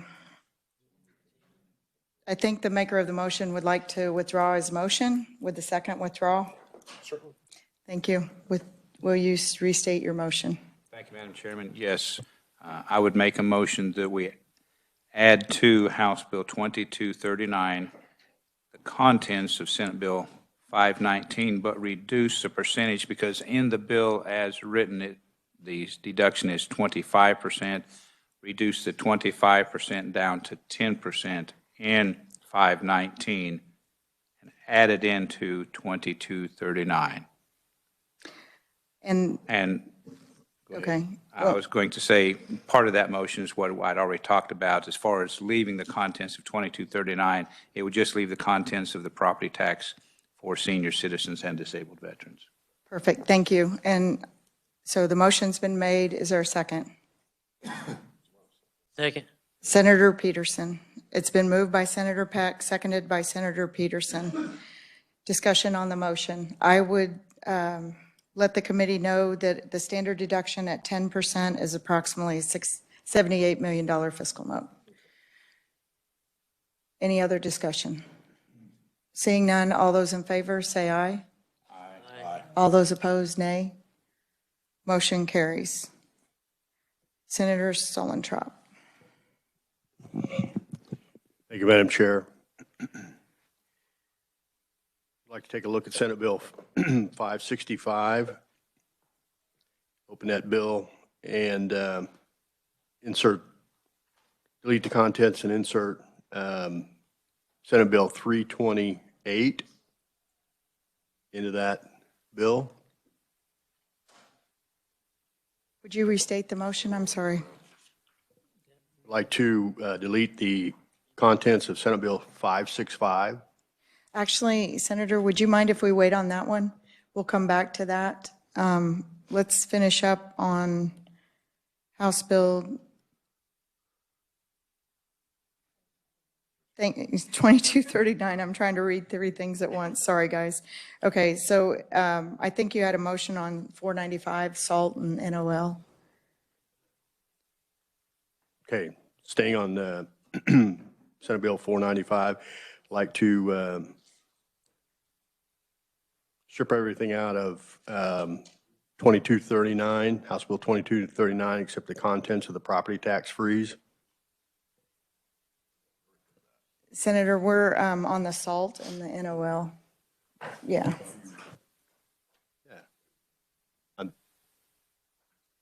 Okay, let me try that again. I can't read my own writing.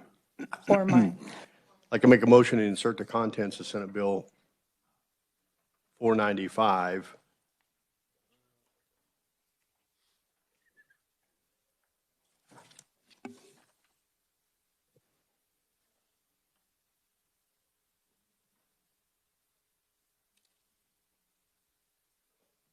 Yeah, we'll do 495, yeah.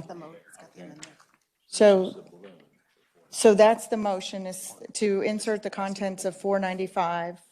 and 543 into 2239. Okay, great. Thank you, Senator. Is there a second on the motion?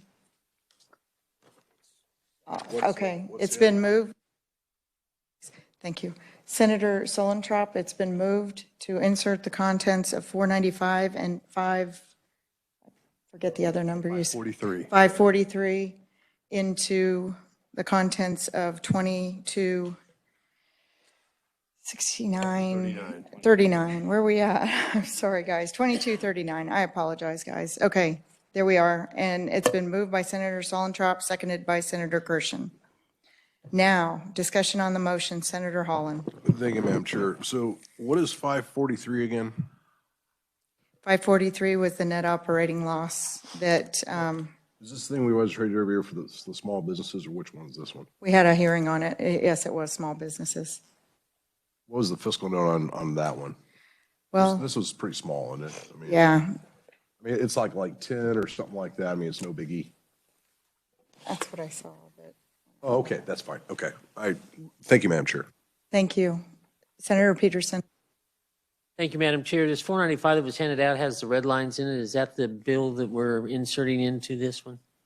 Thank you, Senator. I think that's going to be his next motion. We're just inserting the bill, and then he's going to amend the bill once it's in. Thank you. Thank you. Any other discussion on the motion? Seeing none, all those in favor say aye. Aye. All those opposed, nay. Motion carries. Senator Solentrop. Madam Chair, would you be ready for a discussion on Senate Bill 565? I would prefer your handout that got handed out, if you don't mind. Thank you.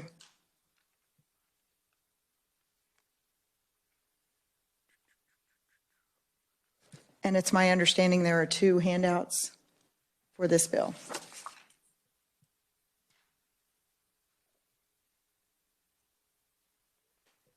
Senator Solentrop, would you like to make your motion?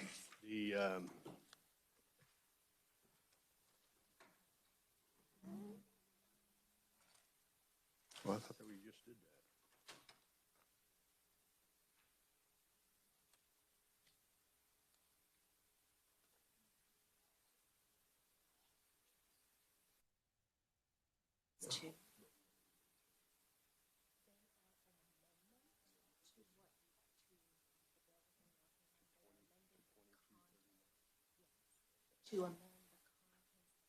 Okay.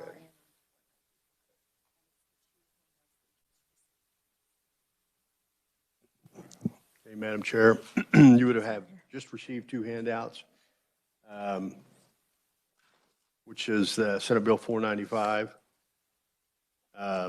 Both in regard to Salt Parity Act, and we'd like to insert those into House Bill 2239. Thank you. Is there a second on the motion? It's been moved by Senator Solentrop, seconded by Senator Peck. Discussion on the motion. Committee, I'm sure this handout is what we saw during the hearing. Since there's no other discussion, all those in favor say aye. Aye. All those opposed, nay. Motion carries. Thank you, Senator. Senator Peck. Senator Holland. If there are requests queued up, I can go, or is he ready to move it out? Okay, so two things I would offer committee. I think this would be germane. The gentleman who came before us with a hotel issue in Southeast Kansas, we had that hearing. I think that bill got put on consent calendar. I was grumpy about it because I didn't think that was a priority compared to other things, but I think that gentleman's situation would be very appropriate to go on this bill. I would make an amendment that would take, and I believe that was Senate Bill 430, but this was, the gentleman had the hotel that we passed out, put it in the county, add that to the bill. And I'm just, if the committee does not want to pursue that, that is fine. Committee, what are your wishes? Is that a motion? Yes, ma'am. Is there a second on the motion? It's been moved by Senator Holland, seconded by Senator Baumgardner. Discussion on the motion. Seeing none, all those in favor, say aye. Aye. All those opposed? And I will be recorded abstaining on that bill. It is my constituent, so thank you. Senator Holland. Madam Chair, just for the record, I was very much struck by his situation. He's been here time and time and time again. I will be responsive to him. I would have another, this would be more of a conceptual amendment. I'll be very brief with this. I'm sure Amelia knows what I'm talking about. This goes back, I think this would be an enhancement to help us our negotiation on this would be affect indirectly what Senator Baumgartner offered on 282 with that property tax relief. I would ask a conceptual amendment we be added to the golden years that we left in the 2239 that basically once the property tax owner qualifies in the particular base year, that they not be kicked out, they not have to go back and be reevaluated every year on the evaluation of the home. Is that a motion? It is. Okay, thank you. It's been moved and seconded by Senator Baumgardner. Discussion on the motion. I support it. Hope you will too. Seeing no discussion, all those in favor say aye. Aye. All those opposed, nay. Motion carries. Committee, what are your wishes on the bill? Senator Holland. The only other thing, Madam Chair, I think what we might want to do is to, a final technical revisor cleanup is basically to allow Amelia to make the dates as it relates to the golden years applicable to what we ran across in 282.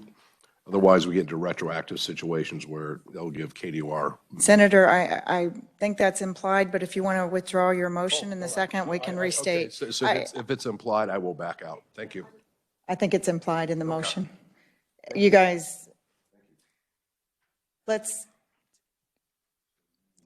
make this statement now. We will make this motion on this bill, and it will be considered on every bill. Let's dispose of this one first. All those in favor say aye. Aye. All those opposed, nay. We will make a motion once we finish so that the revisor has technical leeway to change dates and to make everything consistent. Will that be fine? Yes. Okay. We will do that to clean up so that we don't have to continue. Okay. Thank you.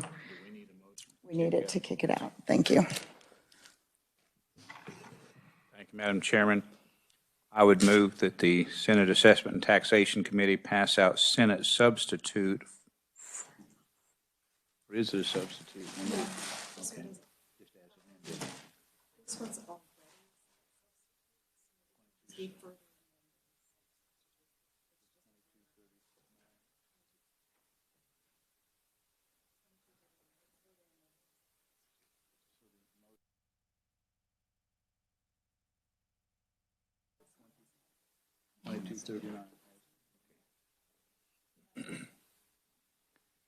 Okay, I was thinking that we had not totally stripped the contents, so it would not be a Senate bill. So the motion is that the Senate Assessment and Taxation Committee pass out House Bill 2239 favorably as amended.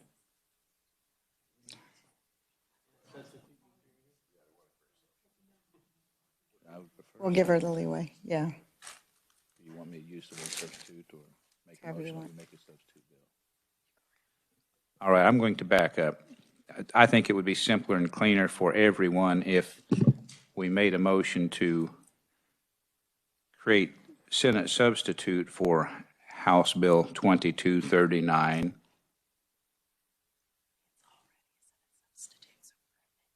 Oh, it's already a substitute. That's what she was trying to Okay. I will eventually quit listening to senior members on the committee. Ranking. Please, Mike, we're about to lose members, so thank you. I will be quick then. It is already a substitute bill, just for clarification for anyone in the audience and anyone listening. So I would make a motion that we pass out Senate substitute for House Bill 2239, favorable for passage as amended. It's been moved. Is there a second? You don't want a second? Okay. It's been moved by Senator Pack, seconded by Senator Solentrop. Discussion on the motion. All those in favor, say aye. Aye. All those opposed, nay. Motion carries. Committee, Senator Baumgartner. Thank you, Madam Chair. I make a motion to strip the contents of Senate Bill 462, allowing technical amendments and creating Senate substitute for Senate Bill 462. And that would be include the motion to put the contents of House Bill 2316, that was the first content that we stripped, to put that into Senate substitute for 462. Thank you. Committee, you've heard the motion. Is there a second? Seconded by Senator Peterson. Discussion on the motion, Senator Holland. Okay, 2316, is this that credit card stuff? I'll be voting against this motion. Discussion on the motion. Seeing none, Senator, you may move your motion. Since there's no discussion, all those in favor say aye. Aye. All those opposed, nay. No. Motion carries. Senator Baumgartner, Thank you, Madam Chair. I do have an amendment. you may proceed. As she passes it out, the amendment will require the notice of surcharge for the use of credit cards. It steps through Section 1. There is Section 1, and that no person or retailer doing business in Kansas in any sales, service, or lease transaction with a consumer may impose a surcharge on a consumer who elects to use a credit card as a payment unless such person or retailer complies with the following requirements.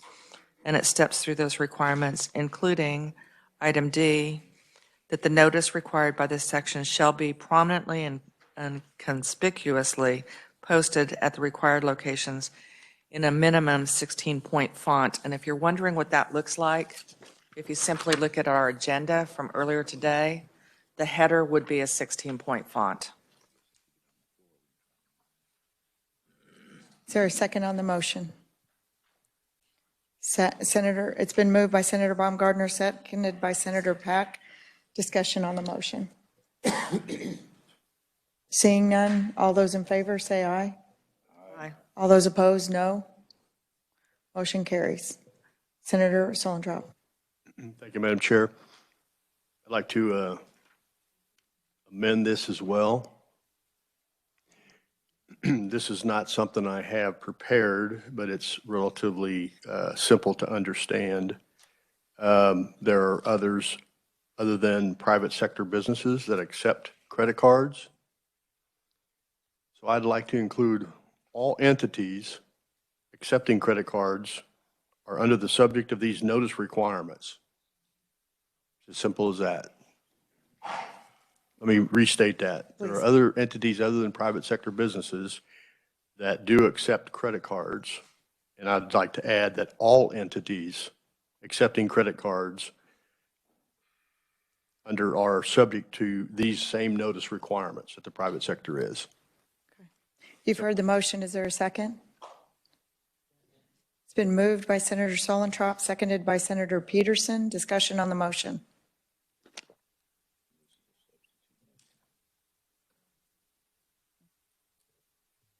Are you clear on the language, Amelia? You can get with him? Okay. Okay. I just wanted to make sure everybody understood. Okay. Seeing no discussion, all those in favor say aye. Aye. All those opposed, nay. Motion carries.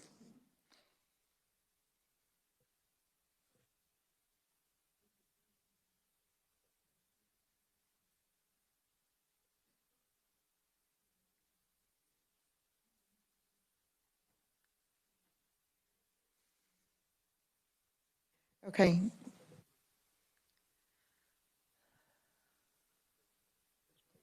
Let's dispose of this. Senator, what do you want to do? What are your wishes on the bill? Well, I understand that you're working to perhaps add more to this. I simply wanted to. No, I think we're finished. Okay, then I do make a motion to pass out Senate substitute for Senate Bill 462 as amended. Thank you. Committee, is there a second on the bill, a motion? It's been moved by Senator Baumgardner, seconded by Senator Kirshen. Discussion on the motion. All those in favor say aye. Aye. All those opposed, nay. Motion carries. Thank you, Senator.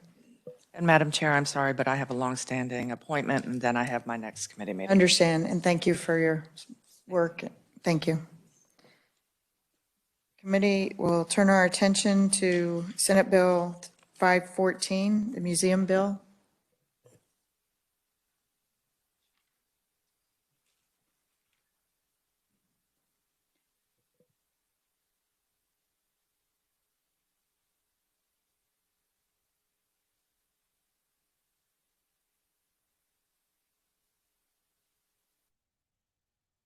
Committee, what are your wishes on the bill?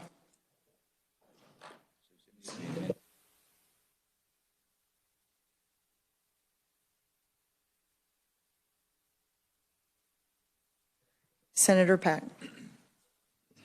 Thank you, Madam Chairman. On Senate Bill 514, a conceptual amendment would be on the legislation to make certain that the funds are for the museum only. And I think that the reviser has the understanding of how to amend that. Correct?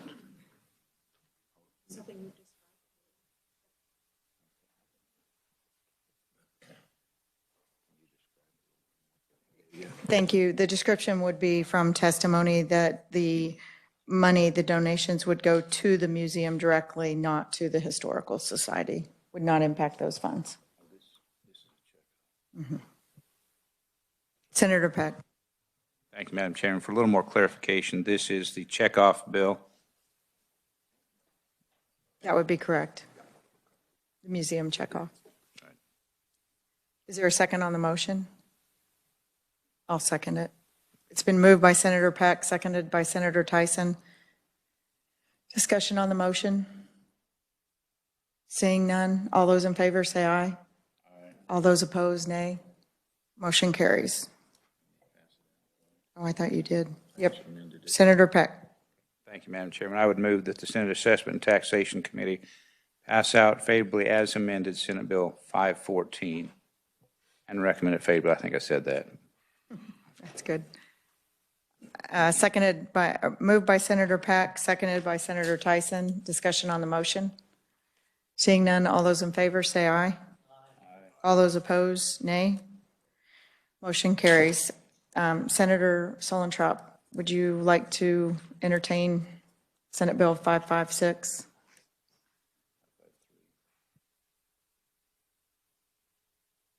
Sorry, not 556, 553. 565. Thank you. 556 was supposed to go in the income tax bill, so thank you. Madam Chair, I'd like to open Senate Bill 565 and put in the contents of Senate Bill 328.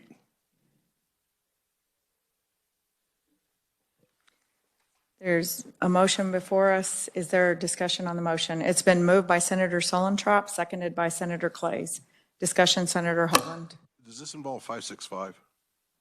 No, he stripped the contents of 565, the CRP bill, and put the contents of 328. Oh, I'm sorry, we're stripping, okay, that's where I got lost. Thank you. Committee, any other discussion, questions?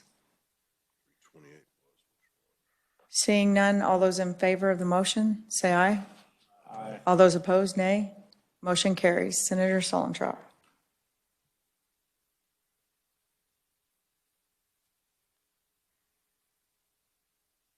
Would you like to move it out? Okay. Madam Chair, I would make a motion to move Senate Bill 565 out favorably as amended, As amended. if necessary. It could be Senate substitute for. Senate substitute. Thank you. So you've heard the motion. Is there a second on the motion? Senator Clays. It's been moved and seconded. Discussion on the motion. All those in favor, say aye. All those opposed, nay. Motion carries. Committee, let's turn our attention to Senate Bill 553.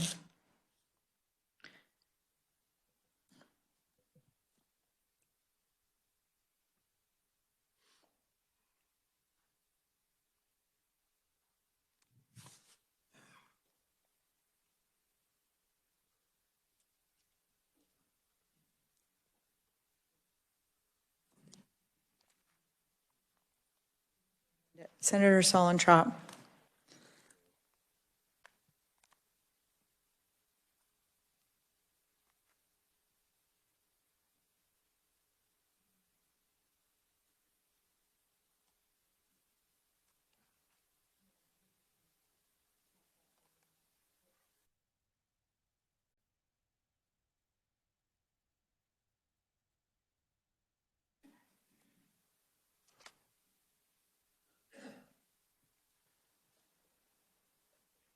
Senator Solentrop. Thank you, Madam Chair. In Senate Bill 553, it gives us a number of options for those account holders to have investment opportunities. And what I like to propose, and it's pretty conceptual, that we create an additional option that would mirror the CAPERS current fund structure of investments, so that persons that would decide to come out and join the thrift savings plan could follow the investment, hopefully success, of the CAPERS program itself, and relieve a little anxiety on their part in trying to make those individual decisions themselves. Thank you, Senator. So you have a motion to? I have a motion to add an additional investment option that would be mirroring the CAPERS portfolio investment options. Thank you, Senator. Okay. It's been moved by Senator Solentrop, seconded by Senator Clays. Discussion on the motion. Senator Kirshen.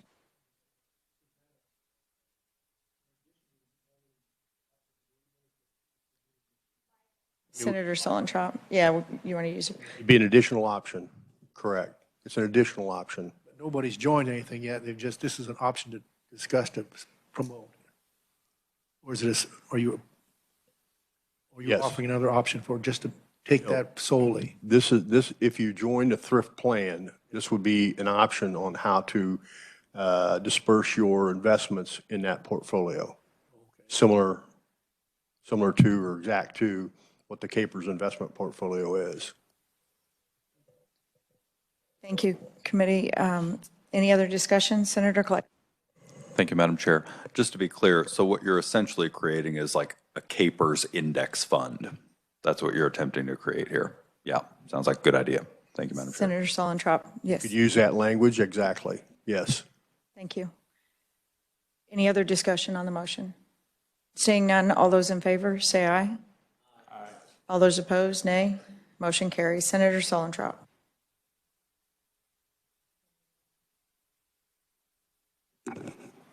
Madam Chair, I would like to move out Senate Bill 553 favorably as amended.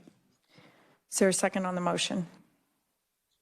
It's been moved by Senator Solentrop, seconded by Senator Peck. Discussion on the motion. Seeing none, all those in favor, say aye. Aye. All those opposed, nay. Nay. Would you like to be recorded? Okay, motion carries. Senator Corson would like to be recorded, no. Okay. Thank you, committee. We'll move on. We have a couple, but let's move to Senate Bill 180. Thank you, Madam Chairman. Senate Bill 180, for a quick reminder for the committee, is the sales tax exemption, a limited sales tax exemption for our 100% military-related disabled veterans.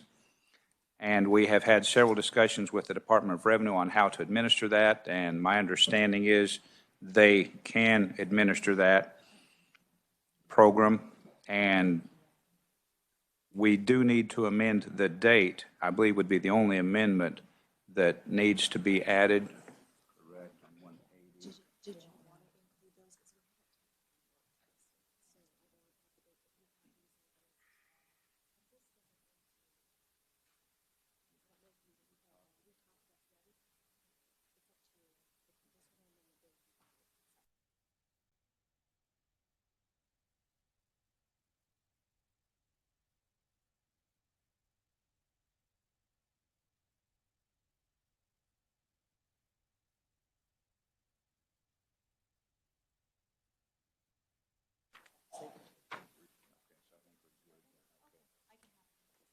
Okay. You should be receiving a balloon amendment that would change the year,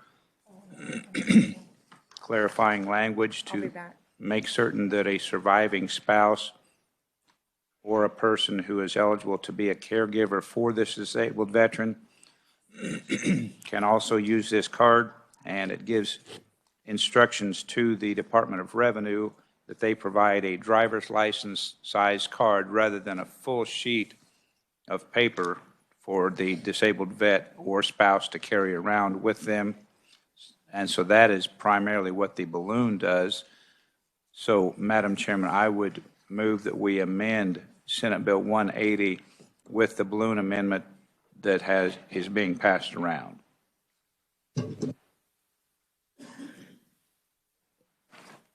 Thank you, Senator. Is there a second on the motion? It's been moved by Senator Peck, seconded by Senator Clays. Give you a minute. Committee, any discussion on the motion?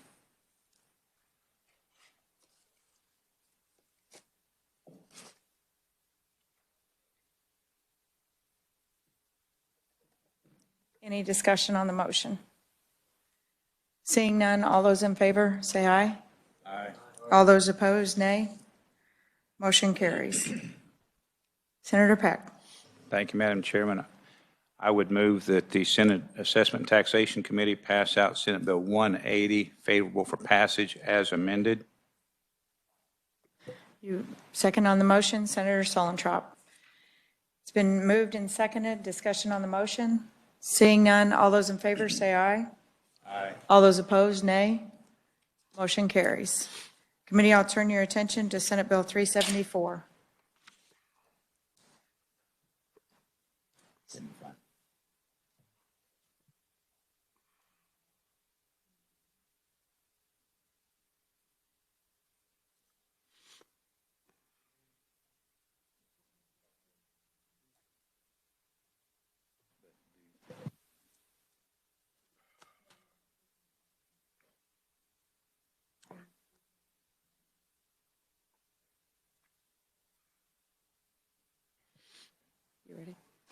Senator Peck.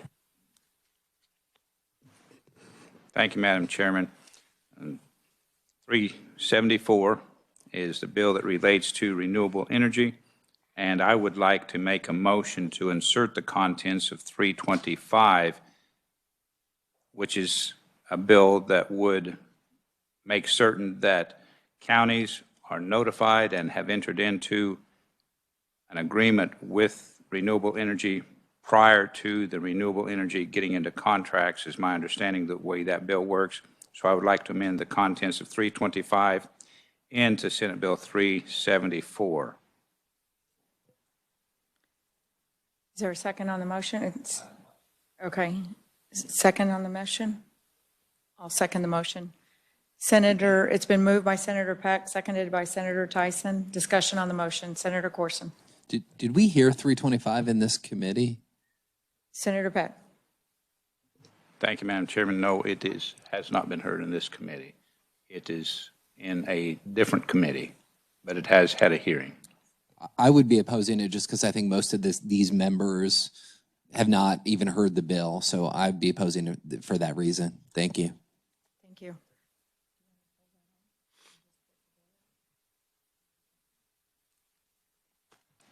Senator, would you like to withdraw your motion? And I'll withdraw my second. Thank you, We'll Madam rephrase the Chairman. motion. Yeah, I understand the senator's concern. So in respect to the senator, I will withdraw the motion to add the contents of 325 since it has not been this committee. Provided the second, would it be agreeable? You'd be agreeable. I'd be fine with that. Thank you. Thank you, Madam Chairman. I would then make a motion that the Senate Assessment and Taxation Committee pass Senate Bill 374 favorable for passage. It's been moved by Senator Peck, seconded by Senator Tyson. Discussion on the motion. Senator Peterson. Madam Chair, we had a lot of discussions on regulatory certainty back in 2015, and we worked really hard to get all of our energy sector to the same property tax exemption, the 10 years, same on pipelines, a lot of the oil and gas, a lot of various energies. Now, I do know that wind is subsidized. There's accelerated depreciation is another thing. But to throw the regulatory uncertainty that this legislature is going to come back and forth and start changing our minds on a lot of this, when we were talking about 10-year items, I'm going to have to oppose this, unfortunately. Thank you, Senator.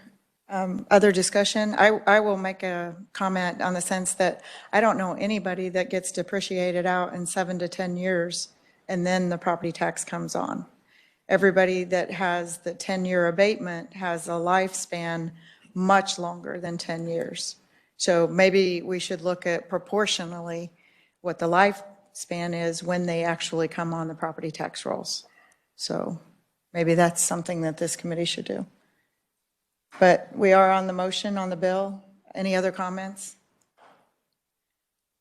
Discussion? All those in favor say aye. Aye. Aye. Motion, all those opposed? No. Motion fails. Okay. Committee, well, it was 4 on this side and there's only 4 on this side. So it's 4-4. Senator Baumgardner would have been the deciding vote, or I could have been the deciding vote. But Senator Kirshen, did you have a? No. Okay. Okay. Yeah. Would you like to be recorded the no's votes? None. Okay. Thank you. Committee, turn your attention to 509. And then 556 and 319 if we have time. 509 is Senator Billinger's disaster recovery bill.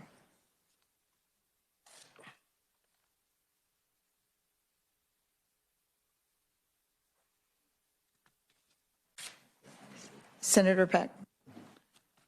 Thank you, Madam Chairman. I think the bill is ready to go, so I would make a motion that we pass out Senate Bill 509 favorable for passage. Is there a second on the motion? Senator, it's been moved by Senator Peck, seconded by Senator Peterson. Discussion on the motion. Seeing none, all those in favor say aye. Aye. All those opposed? Motion carries. Now, if you would turn your attention to Senate Bill 556.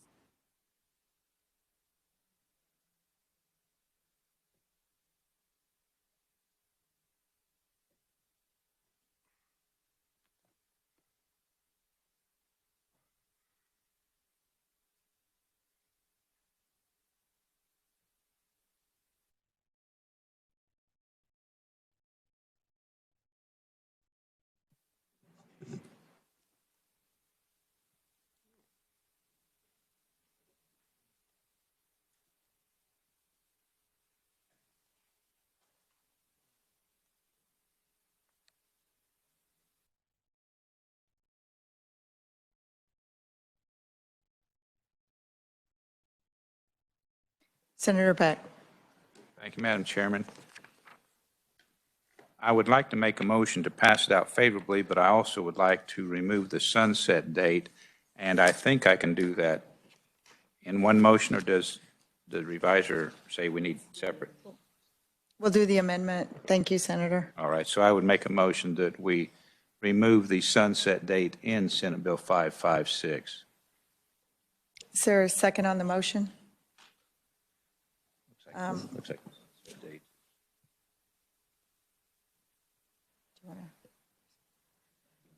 It's been moved by Senator Peck, seconded by Senator Solentrop. Discussion on the motion on removing the sunset. Seeing none, all those in favor say aye. Aye. All those opposed say nay. Motion carries. Back to Senator Peck. Thank you, Madam Chairman. With that minor amendment, I would move that we pass out Senate Bill 556 favorably as amended. Is there a second on the motion? Senator Solentrop. It's been moved by Senator Peck, seconded by Senator Solentrop. Discussion on the motion. Seeing none, all those in favor say aye. Aye. All those opposed, nay. Thank you, committee. Committee, we are about out of time. What are your wishes on Senate Bill 319? Senator Holland. Madam Chair, I recommend we moved out Senate Bill 319 favorable for passage.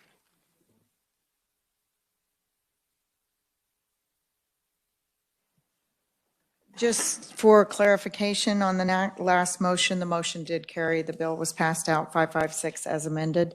And Senate Bill 319, you'd like to turn our attention to it. Committee, this was the sheriff's sale bill. Senator, is that a motion? Yes, ma'am, it is. It's been moved by Senator Holland, seconded by Senator Corson. Discussion on the motion. All those in favor say aye.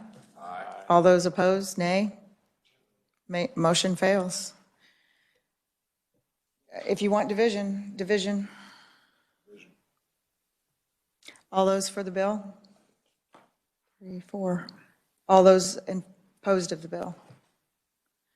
4-4. I'm pretty good at counting. It's one thing I can do.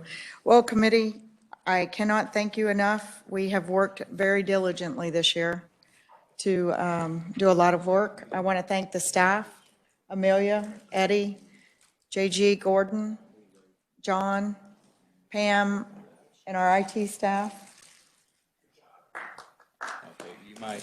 And I'd like to thank all the committee members for all their work. Amelia, let's make that last motion that we give her technical leeway and changes for dates. Senator Peck, do you want to make the motion? Thank you, Madam Chairman. We did pass out several pieces of legislation that are going to have to be meshed together, so I would make a motion that we give the reviser the leeway to make technical amendments so that they all do fit together in the bills as we have desired as a committee. I would make that a motion. It's been moved by Senator Peck, seconded by Senator Holland. Discussion on the motion.